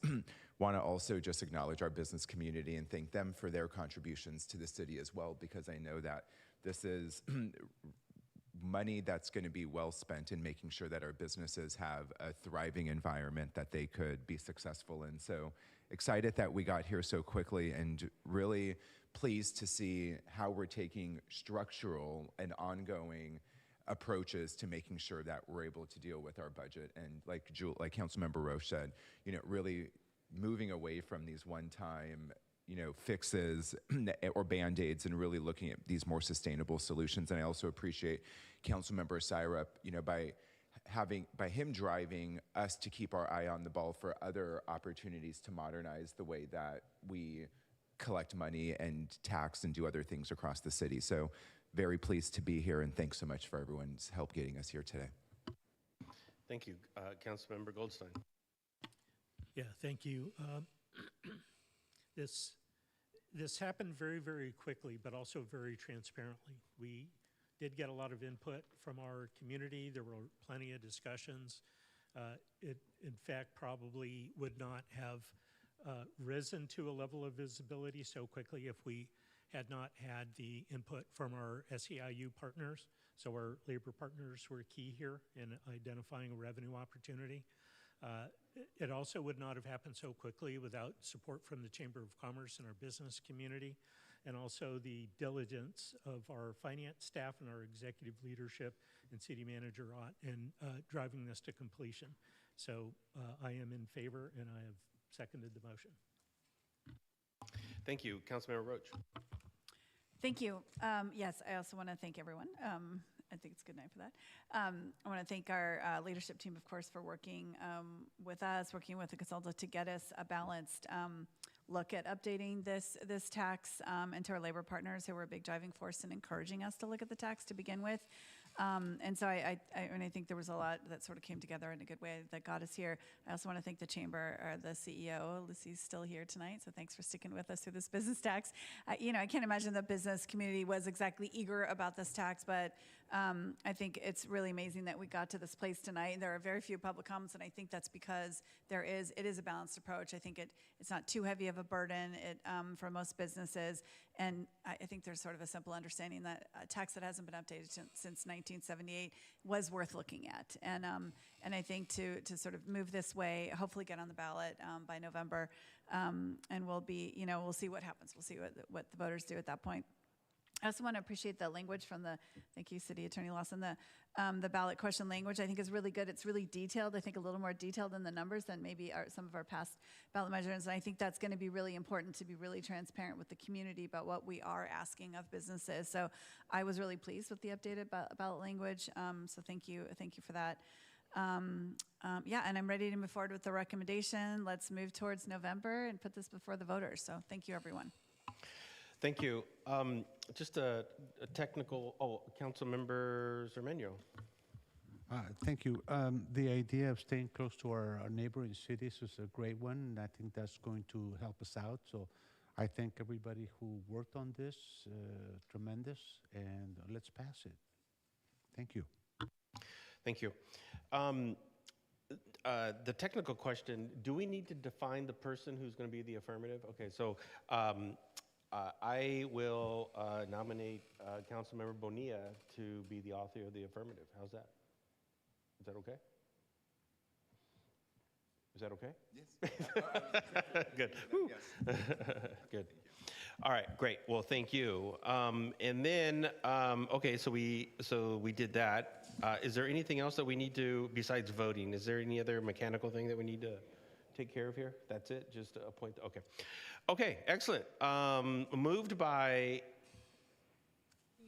Councilmember Andrews, seconded by Councilmember Goldstein, and Madam City Clerk, let's take roll.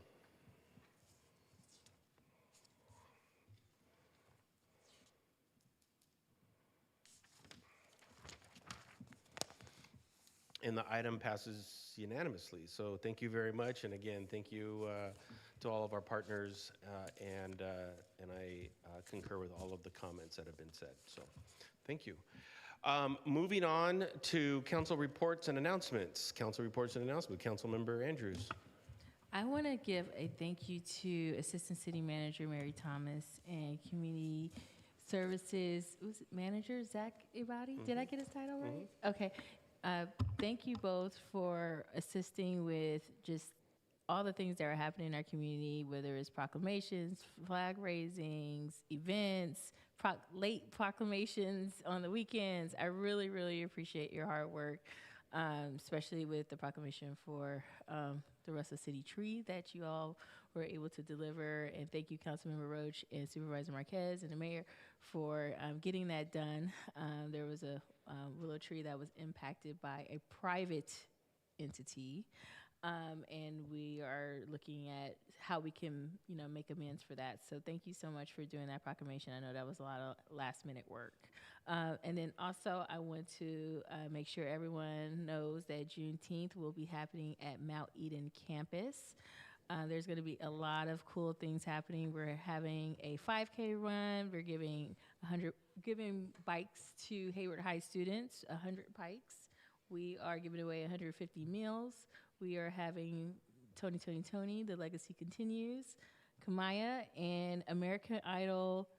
I think she landed in the top 20 at Bayomi. So we have a lot of good things happening. So that'll be June 20th, Saturday from 12 to 6. Hope to see you all there. Is that the Tony? It is the Dwayne P. Wiggins Foundation. His musicians were trained and played with Tony. Nice. They're continuing the vibes, and they're bringing them to Hayward. Nice. And rest in peace, Dwayne Wiggins, but he actually had ties to Hayward as well. So really? Yes, he did. So thank you.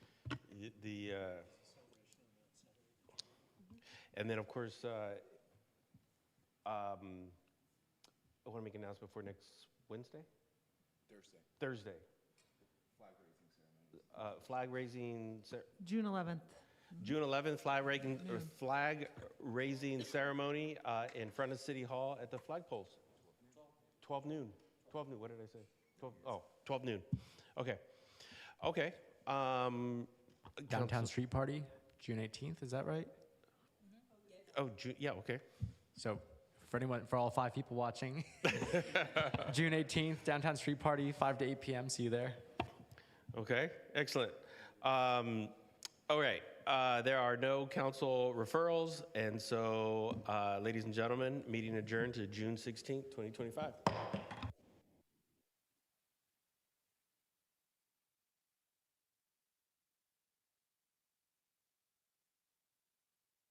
Record.